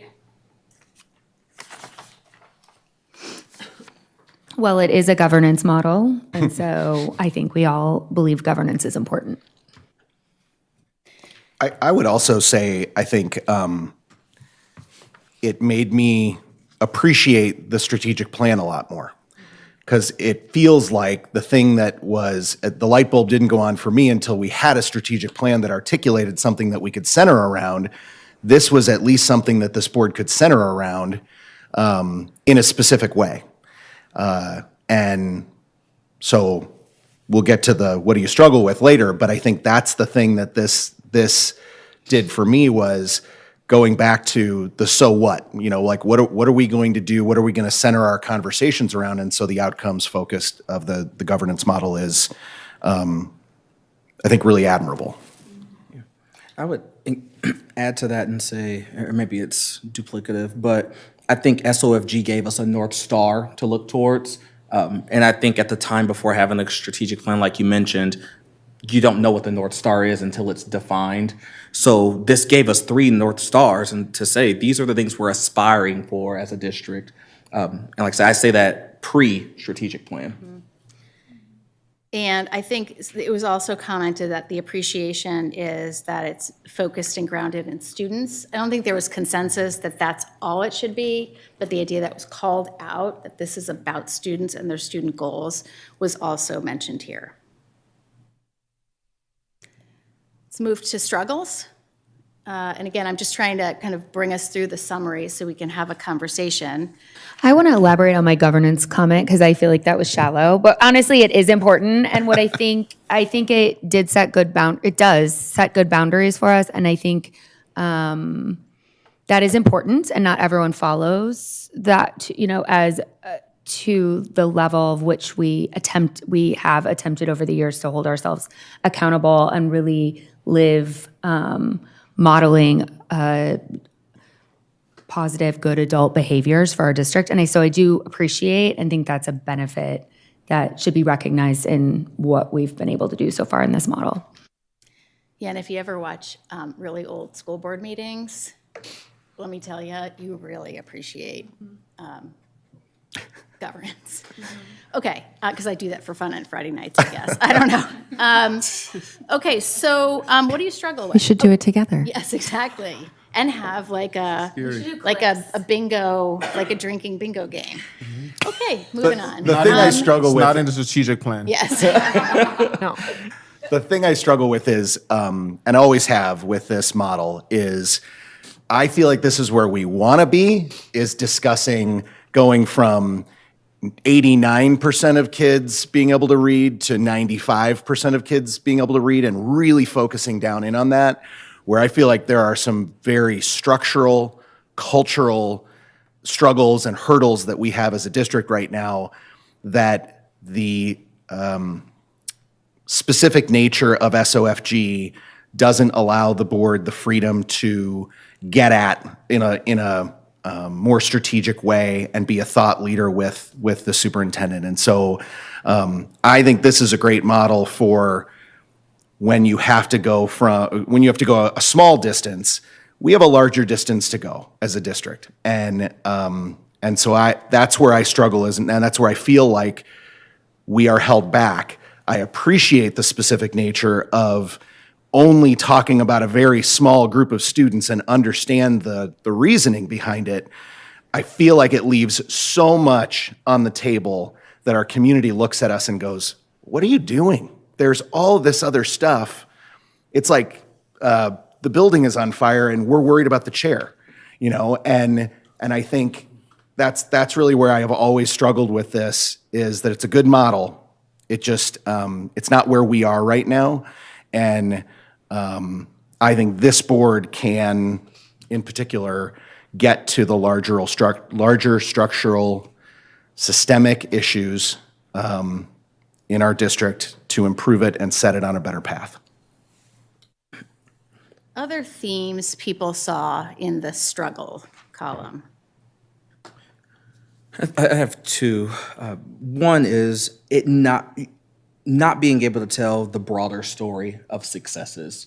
I think and I know we've pivoted a bit away from it, even when goals are on track, we put them on a consent agenda and just approve it. And we've kind of gotten to a point where we're saying, no, we want to start highlighting the fact that we're actually doing things well, and we're pulling it from consent, or we're talking about it, but it's not necessarily, and I'm someone who probably does not fully understand SOFG, but from what it seems like that is not what we should be doing.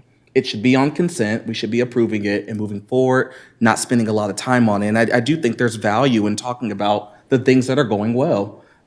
We have to control the narrative of the district as well, and share our story about what's going well in this district. And this model has not organically allowed for that. Other themes, I see words like rigidity, I'm trying to, way too rigid, responsibility should be broader. And I think, Patrick, this is a little bit like, this is corporate, but ensuring accountability to shareholders, so just say the community, setting values, exercising accountability with focus on direction and oversight of strategy, risk, opportunity management, sustainability, talent management. So more of the typical, some of the more typical board, corporate board governance issues. I didn't write this, but I want to say it. I think I said it in front of Dr. Robertson Schuyler once, which is I actually find the monitoring reports incredibly intimidating because I actually don't feel I have any expertise to offer to the conversation. Sure, I taught, right? I mean, I'm a parent, but the idea that I would be able to ask questions of Dr. Roberts, it just feels off for me. And that's just a personal feeling, because I'm not shy and I'm comfortable.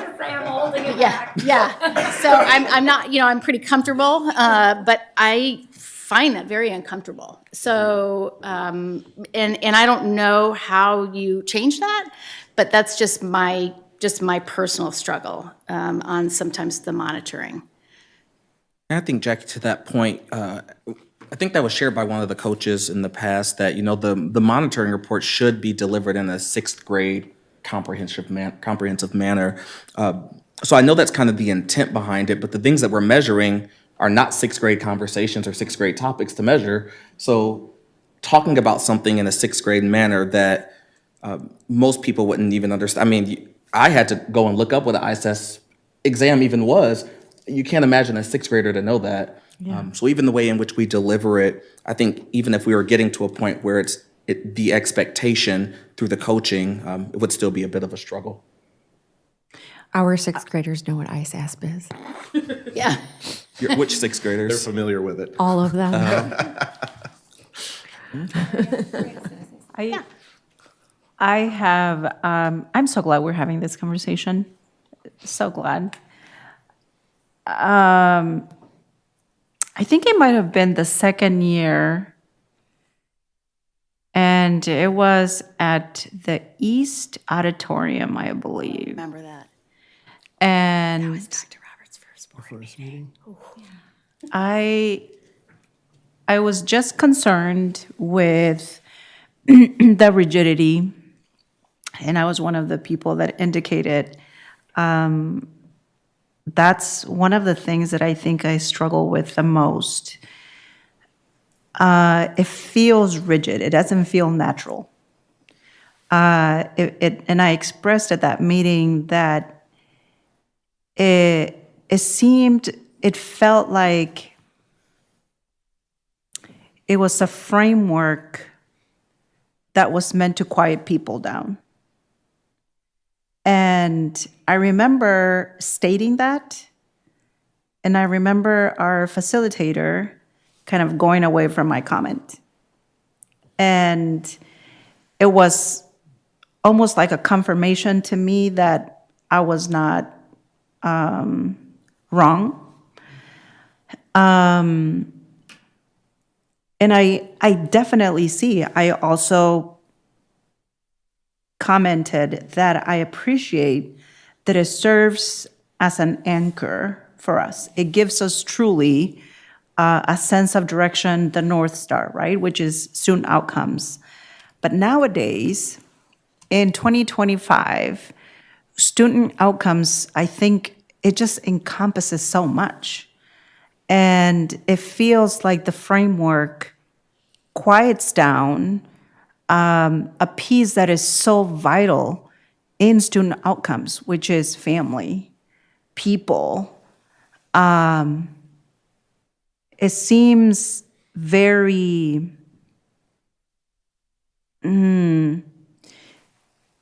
it does feel intimidating. And so I I value personally people being able to understand what we're talking about. But I also think it's so important for us to allow ourselves to ask questions, even though they might not be stated maybe correctly, and not feel ashamed, because I have felt ashamed of asking questions, and then I'm like, I'm just gonna look down because I don't even know that I said that right, but I already said it, and like, shame on Maria because she did it again. And it takes away from what we're really doing, what the focus should be. And so I believe that it's a good framework if we use it to do what we know is right in our district in 2025. Considering all things that are going on today, how does the framework allow for us to be able to talk about these things? Because even mentioning what's going on today feels like it shouldn't really be discussed because it's not student focused. And so redefining, finding ways to utilize the framework to our benefit and to the benefit of our students and families is what I would like to see happen. I really appreciate your comments. Thank you, Maria. I also want to be sure that we're being true to SOFG and potentially also saying out loud, maybe we're not doing it right. And so at the risk of putting you on the spot, Ms. Martirano, if you're comfortable, do you have any, I just want to make sure that we are, really being thoughtful about the conversation to understand, is it possible, right, to have what we want and what we're asking for in the context of SOFG? And then the last thing I was going to say is, Dr. Roberts, if you want to participate, you're welcome to participate. But Kim, should we have Kim go first? That's okay.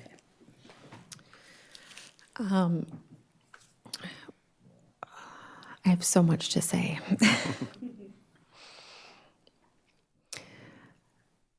Student outcomes focused governance is a framework. It is a framework that was developed based on research.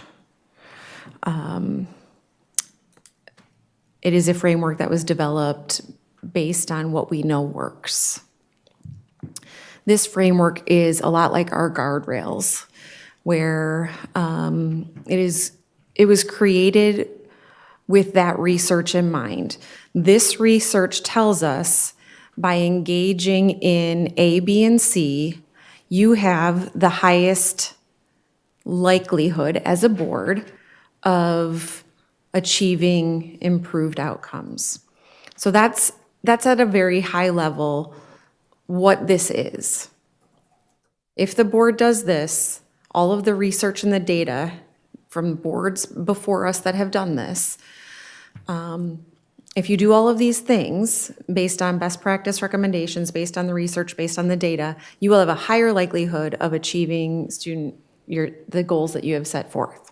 Kim, can I? That framework. Sorry, I was just going to ask on that point, because a couple of people brought out, like, where is it working and wanting examples, and you talked about research. So can you just at some point address that piece? Like, where are examples where it's working, or? I thought we were the first, right? Didn't you say we were the first to have this framework in 2018? We were one of the first districts that engaged in this. There were districts that were doing it. So this particular framework is not the first of its kind. It was Lone Star governance is a form of student outcomes focused governance. Lone Star governance has been in place much longer than student outcomes focused governance. So there are districts in Texas, and the state of Texas actually requires that school districts engage in this work. I do have districts where this is successful, and I can share those. I have not shared those in the past because I am not this district's coach. Our coach should be providing those to you. But I have those and can certainly share those with you. A framework is not a, you have to do this and you cannot do this. A framework is a, here are things that are proven to show success. Make it and do with it what you want. There's a self-evaluation that looks at the 6 different portions of this framework where the board engages in an evaluation of what is it that we are doing to actually move the needle forward on behalf of the students that we serve. We as a board have historically scored below 30 points out of 100, and I know that many of us have sat in those self-evaluation conversations and have felt frustrated and demoralized because we're getting zeros, we're getting 1, we're getting a 0, we're getting a 1, we're getting 0 points. But ultimately, we have chosen as a board to not engage in what the framework best practice recommendations are. We don't have to. We don't have to engage in those things as they're written. They are, in fact, just, recommendations that are going to move the needle forward for our students. So is there a place where we can engage in student outcomes focused governance and also do the things that we want? Ms. Martirano, AJ texted Rosie and said that he's on. Oh. AJ, I think I want to make sure we stay to our time limit. So, but AJ, do you want to maybe speak to this question? I think, yeah. Which question, Madam Chair? Well, you just texted Rosie, the current questions aren't fair for Ms. Martirano to answer. So maybe that. What's working? Yeah, what she was saying is that Where is she's it not working? the, Okay. yeah, she was saying she's not the board coach, and I would certainly agree that more helpful to have someone not on the board try to answer those questions. And so if the board is interested in connecting with some of your colleagues who have been doing this work for a while in other districts and asking for their opinion, I think you'd probably find more valuable visiting with some of your colleagues than hearing it for me. And so I'm happy to connect those dots for folks to have that conversation. Yeah, just to follow up on that, I think it's actually just like demonstrated results, right? So I don't even know if it's the conversations with SOFG school board members. It's more just like, where's the evidence that it works? AJ, I'm looking at head nods. And so I think that's what's being looked for specifically in the feedback. So less And that's what I'm saying is there are districts who, the board members, you can ask them for yourselves, but they would say, we deployed this and this helped us move the needle for our students. And so I'm happy to connect you with however many different districts in the council that you're interested in to have that conversation. But it is not for, I can't speak for them. It'd be stronger for you if you heard it from them directly to say, this is exactly what our board did, and this is the result we got. And yes, I'm very happy to connect you with as many different boards in the council that, or outside of the council even, that you all would be interested in. Yeah, AJ, just to follow up, this is Jenna, and I think one of the other questions was around data and having data. Just curious, is there data that exists within Council of Great City Schools on the impact of this governance model to achieving goals? With the council, no. With this framework, yes. And that's in the Texas, is that the Texas model? Yes. It would be really helpful to see that. I think the same way we hold ourselves accountable in the monitoring sessions, qualitative data certainly is beneficial, but I'd love to see the quantitative data as well on the successes of this. Yes, and I'm with you on that. I'm happy to connect you all with your colleagues, but I'm certainly typically more persuaded by data and evidence. So there are multiple districts where the growth in student performance they've had is very compelling. The analysis from districts across Texas that did this, the short version of it, and I'll gladly email you the study, though it's also in the manual, in the research section of the manual. You'll find it in there as well. But the study that points to essentially boards that were doing this work and with fidelity actually were more likely to see their students grow twice as fast as the boards who were not doing this work, is essentially what the research bore out. Thanks, AJ. Sorry, to add one more comment, because I feel like I continue to hear, even from the board, sometimes just, it's a framework, we use the parts of it that work for us. And my question is, if you're only using parts of something that work for you, why stay committed to the entirety? We can come up with our own governance model for taking parts that work. Why? So AJ, I'd love to maybe just your thoughts on that. If we're only going to use parts that work, and maybe the parts that work are we want to have guardrails, for example, or the parts that work are we want to have a public monitoring process. And maybe I should clarify. I think when I was saying we can make it work for us, I think if we want to monitor additional guardrails, if we want to monitor the effectiveness of HR, like let's write a guardrail that allows us to monitor it, and the superintendent knows that he'll be evaluated on it, and we know at the cadence at which it's going to be monitored. So I'm probably mincing my words a little bit, but I'm not saying take goals and let's keep that because it's working and not do any of the other things. I'm saying let's not abide strictly by only having 5 guardrails. Let's have the number of guardrails that is going to give us the comfort or the ability to monitor the things that we're worried about that are more operational, or when it comes to monitoring and asking the questions. Can we ask any question we want? We can during monitoring. And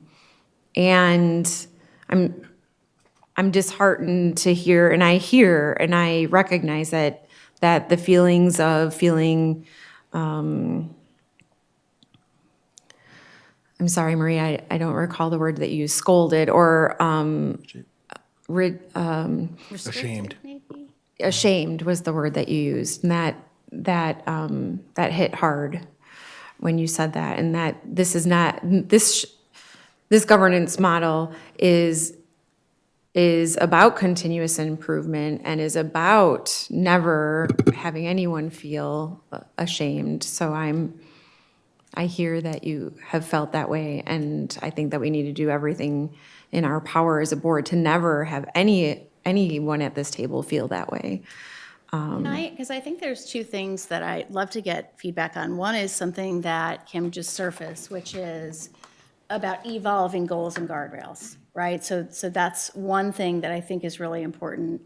The second thing is we've talked a lot about the monitoring process and how it feels, and if it feels intimidating or, restrictive.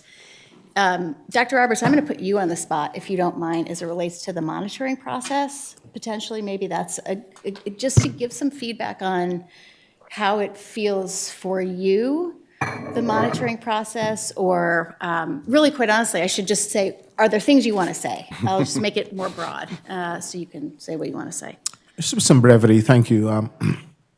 I appreciate what appears to be the spirit of the model, and that is for us to anchor 100% of our approach to governance in student outcomes.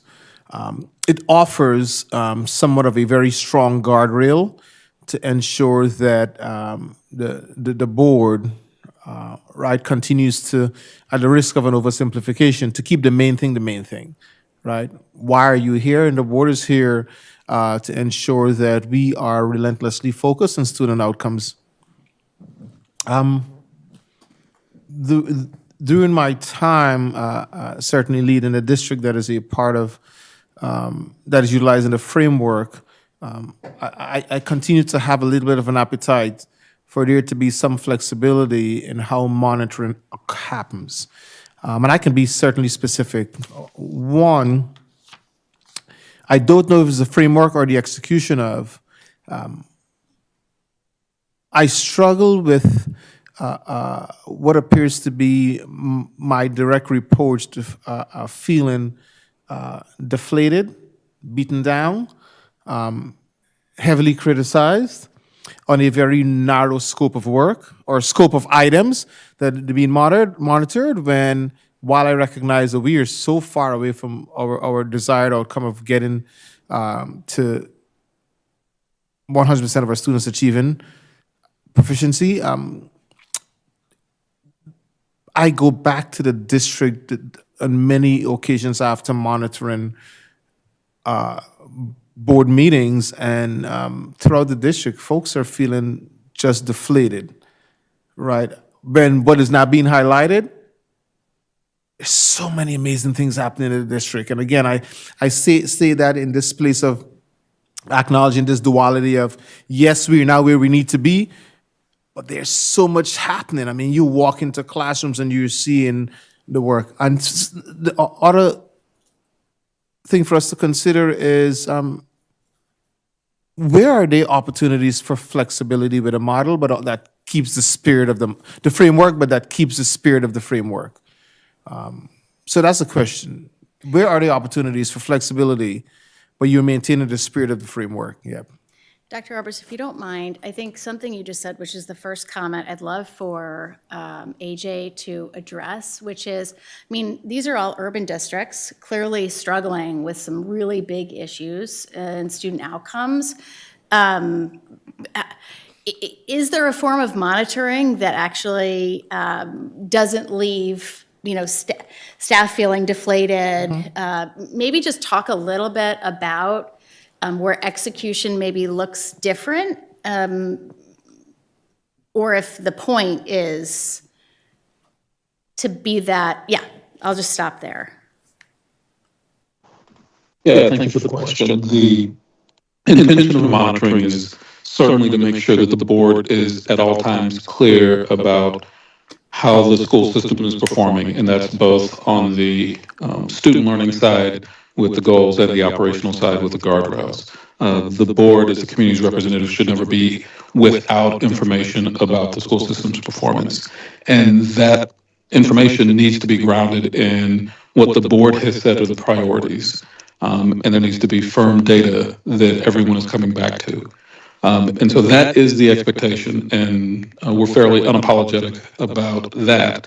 But we also don't see that as being synonymous with folks feeling beaten down. In fact, as I watch other districts having monitoring, it's much more celebratory. One of the comments that was made earlier was that you all were told to put goals on the consent agenda. We literally never want people to put their goals on the consent agenda.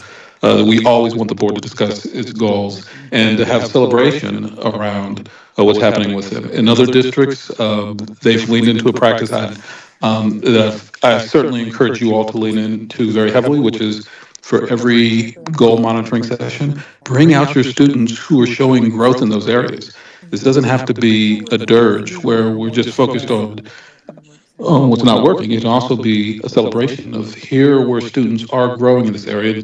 Certainly we have more path to go, but we lift up what's working and we rally around that. And so that's the energy that I see in monitoring in other places, and that I wish for you all as well. I want to keep the conversation going. I don't want to cut it short, but I'm trying to think through where to go next. And yeah, go ahead.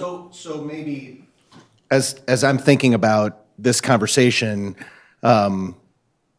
I don't think anyone on the board would say that they think that we execute this perfectly. So we know that we're not doing it right, for use of a better term. However, it occurs to me that with a better strategic plan that's anchored in data and that really does follow the community feedback that we got with preschool, with the change in the junior high structure, and with our career-focused outcomes, we then have some specific goals that are sort of subsets of those, and guardrails that are subsets of those. And so I wonder, with a better strategic plan articulated, will we now have the language to better monitor ourselves, not just on those very specific goals, but on the concepts around them and moving the resources to where they need to be? Because now I feel like I've got the bigger macro pieces, preschool, to go along with reading third grade and connecting the dots in a bigger way so that we can be a little bit more strategic. So I don't know, Dr. Roberts, maybe does the strategic plan help you think about it differently? It certainly does. And Madam Chair and I had just a quick sidebar around, now that we have the strategic plan in place, when will we have matrix that speaks to, or in the case, if I use the language of the plan, when will we have those key results that sort of shows how are we doing on a specific strategic action, or how do we make sure we're aligning those strategic actions to our strategic objectives, which then, again, if you're backwards mapping, shoots up to the big pillar. One of the things that I know we're going to do, and the team is starting to work on this, is to make sure that we are aligning or doing a crosswalk between our goals and guardrails to our actions that are and key results within the strategic plan. So that it will certainly provide us with a lot more clarity, right, around daily actions.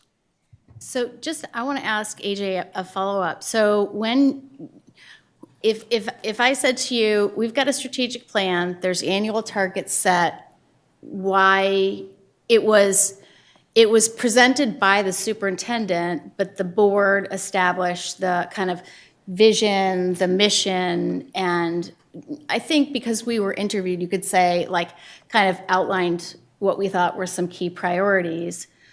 What would you say if we said, why don't we just use the strategic plan with some monitoring?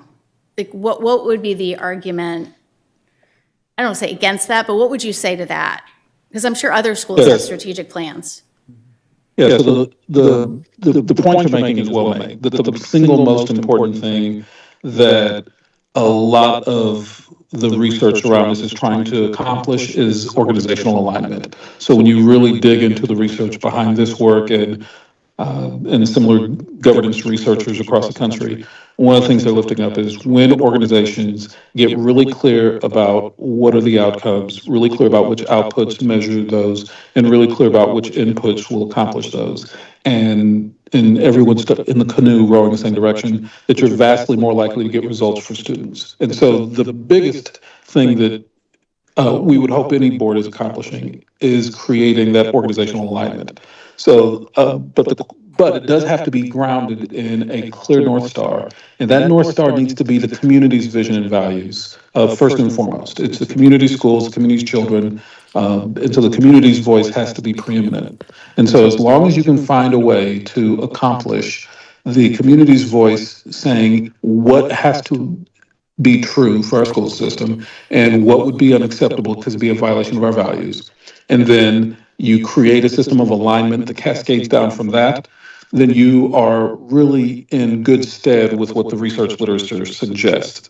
So the challenge with many strategic plans is that if they aren't grounded in the board's leadership of saying, here's what the vision and values of our community is, then they aren't starting from the bedrock.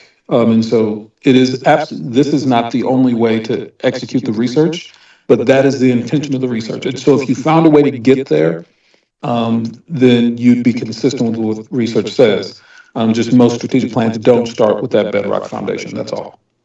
And I think, AJ, I go back to the first thing that I ever heard you say, which is student outcomes don't change until adult behaviors change. And the light bulb that sort of just went on for me as I'm looking out at some of our colleagues that are still here is I think most of us walked away from our monitoring reports with good, sound goals that were based on community feedback, not knowing how it was all connected, not knowing, like, I'm rowing my oar over here, but is the person up there, why is their row matter? And what are they doing? I feel like the strategic plan has connected all of that together, and I can articulate a vision of a preschool through high school outcome that our community has articulated and that we are going to try to honor through our actions. That's the strategic plan. But I think beforehand, we'd do our monitoring reports, and everybody, it felt very disconnected. They were based on all of the rules, but there was not a larger vision that went with it. And maybe that's the thing that is sort of revealing about this discussion for me, is it's the strategic plan that makes it work for me. It's based on all the things that AJ just said. We have data to monitor and to hold people accountable, and it's based off the community vision. But more than anything, it has a chance, in my mind, of connecting from beginning to end a better outcome for a kid who starts in preschool and wants to graduate high school in Des Moines. Assuming there's resource alignment. Yeah, right? And I but think that's a big, that's on us then. yeah. So I really want to stay true to time limits. And so I'm going to go around the table and I'm going to ask this question. Where should we go next? What would be a good next step? Dr. Roberts has shared that, I'm going to put words in your mouth, but the strategic plan is done, the KPIs or the metrics will be done in June. And ideally, key priorities that need funding are going to come before the board this year, like, for instance, the conversation that we just had about Goal 3, potentially. That's correct. So, where do we go next? I'm going to sound like a broken record, but this board needs to engage in 2 full days of professional development back to back around this model before we can even begin to make a decision on so much of what we've discussed tonight. I'm hearing questions and things that are not clear for individuals around this table. And I just think that having a clear understanding of the framework at a very foundational level is what we need to do before making any future decisions. I need my board colleagues to engage in that. For a comment, I don't want for that to always be our excuse.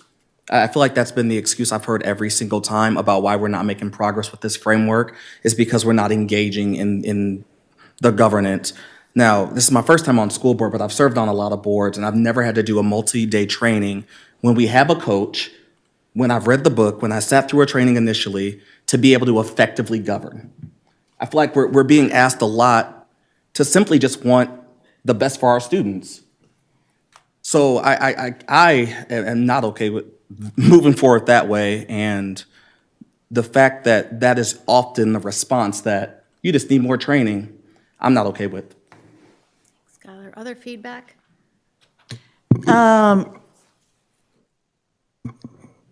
The simple question that we've asked Patrick and I from last year was like this feedback of where is it going good?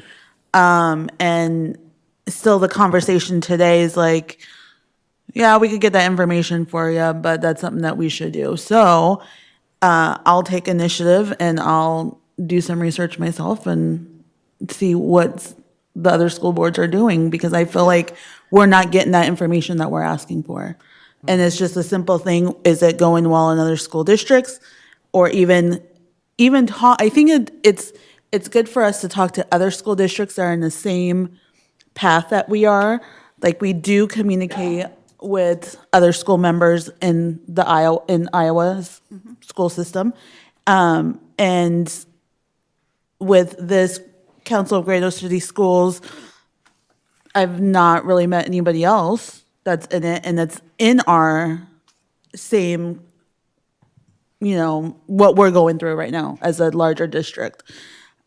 So for it to be said that, yeah, you guys could do it on your own practically, then I'm just going to take it and look up some stuff on my own. Other kind of next step feedback?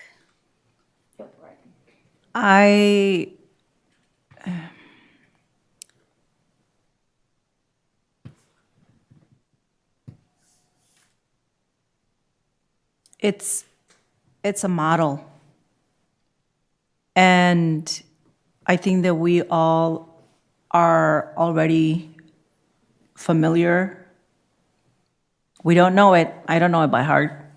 And I admire your brain for it, Kim. Because you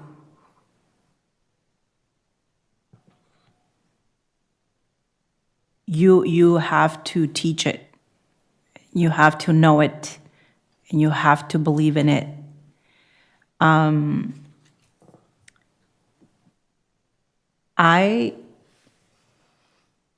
I think that we all have been using the model enough to know whether or not it's making the difference in our district that we want to see. And we as a district or as a board need a governance, right? We need a structure, we need a framework. And if we believe that this framework can give us what we need to reach what we need to reach for students to see, get to their goals, then I say we keep the framework, but we make it flexible. We work with it and we decide what we want to do with it. Unless that's not doable. Other comments on kind of next, I just want to hear from everybody on the board, and then I think we're just all going to kind of process it a little bit, but. So, and totally just to sort of clarify for community that's watching, Maria's comments and why Kim was put on the spot is, Kim, you do work for Council of Great City Schools. And so I just think that in full transparency, that's sort of why you're put on the spot, and also why Maria's talking about you having a passion for it as well. And so I just want to make sure that that's noted. I think I've sat through a lot of trainings and I've read the book, and I was on the board that was like 100% committed when we SOFG'd our heart out. And I don't feel like I need any more training. I understand that there are people around the table that maybe don't fully understand the model. But I understand it and I appreciate what it can bring. I appreciate an ability for us to have clear goals for our superintendent and measurable results that we were very much lacking prior to this governance model coming here. So I value and appreciate that. There has to be clear accountability, and I think that's been really helpful in our conversations with the superintendent. I hate going into people's living rooms when we do monitoring reports and literally airing our dirty laundry because we monitor things that are not telling the whole story about our district. And it's really, it breaks my heart that we do that. But you know, that's what the sort of the structure of this governance model has lent itself to. I guess going forward, I would be open to considering how we can pivot the model to work, but I know there's also a contract that has sort of what we have to achieve with different sort of financial levers. And I guess obviously the council could obviously terminate your contract as well. So I think it would be a matter of if we want to explore changing the model from the way it worked the last 2 years, I think we need to get that in writing and be really clear about how that's going to work. I'm pretty sure I think the St. Paul district explored trying to do a hybrid model, and the council was not open to that. So I think we can come to our conclusions, but it's going to be a two-way street conversation that I think we all just need to be very open about. I also was looking at, because on the, I know that our last contract and invoice is on the agenda. I would really also love to know our full membership. I believe we've gotten it in the past, and just really understanding what, honestly, like a poll like this for your staff would be helpful to know how do we use it. I know a big part when we reviewed this 2 years ago was the federal lobbying benefits. I don't know what that looks like moving forward. I think there's just some things to maybe think about. And I know we're also making an attempt, this board is, of building stronger relationships locally, building stronger relationships with our suburban school districts, our rural school districts, because we really all need each other in the state to advance public education as a whole. That is very different than it was 2 years ago and very different than it was 5 years ago. And I would really love to see our board prioritize our relationships that we can build in those capacities versus federal relationships at this time. I guess, I guess I would just agree with much of what's been said already and offer up that the reality of this is that going into a reimagining process, I'm not sure that the board has the bandwidth to redo a governance structure. And so I think part of this is a reality of allowing ourselves to use this model in the way that makes sense for us. And I think one of the things that could come as a benefit of that, Kim, is that with bits more of education, we might be able to come up with some best practices that do allow us to be better at this.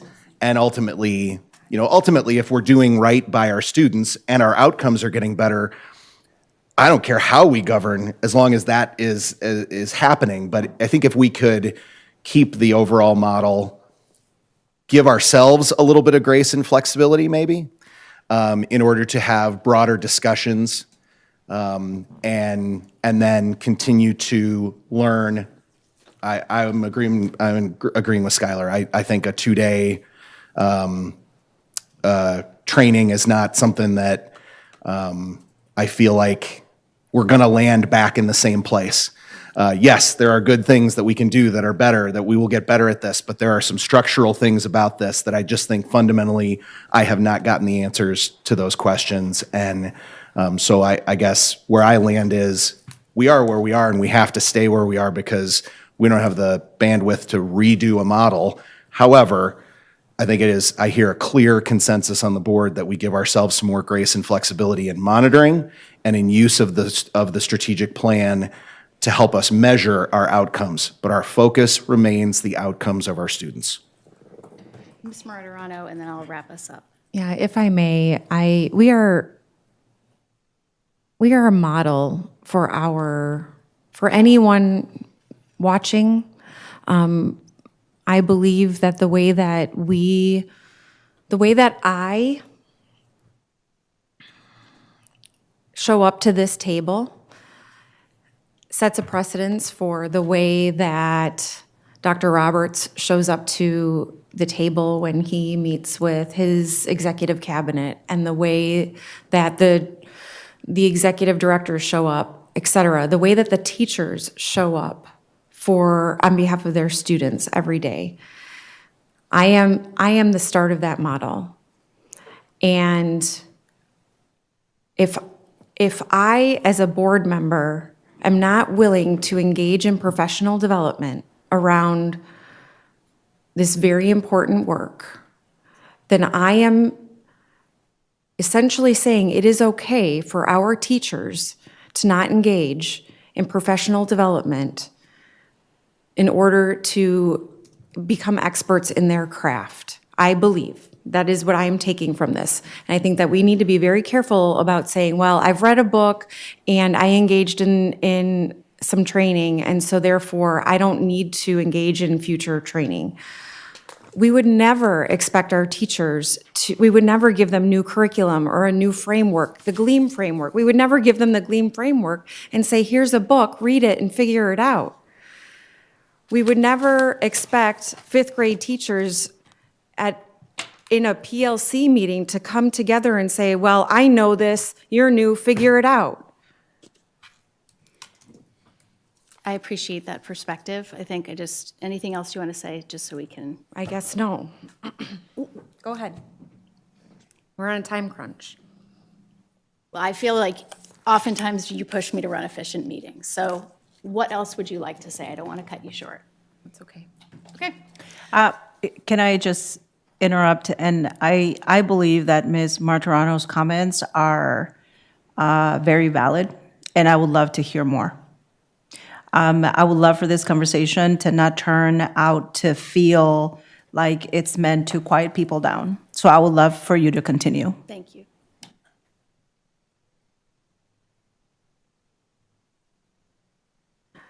The way that we behave at this board table is the way that we allow Dr. Roberts to behave and the way that we allow every single person in our organization to behave.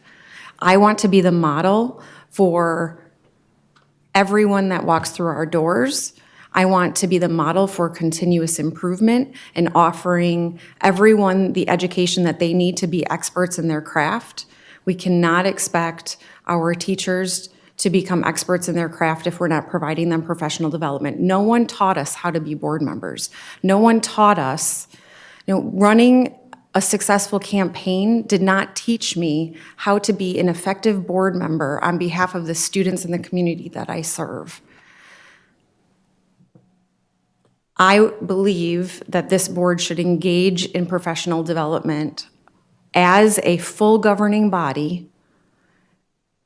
And I get it, 2 days is a lot to commit. But we committed to, when we ran for this seat, I believe we committed to a whole lot more than 2 full days of training.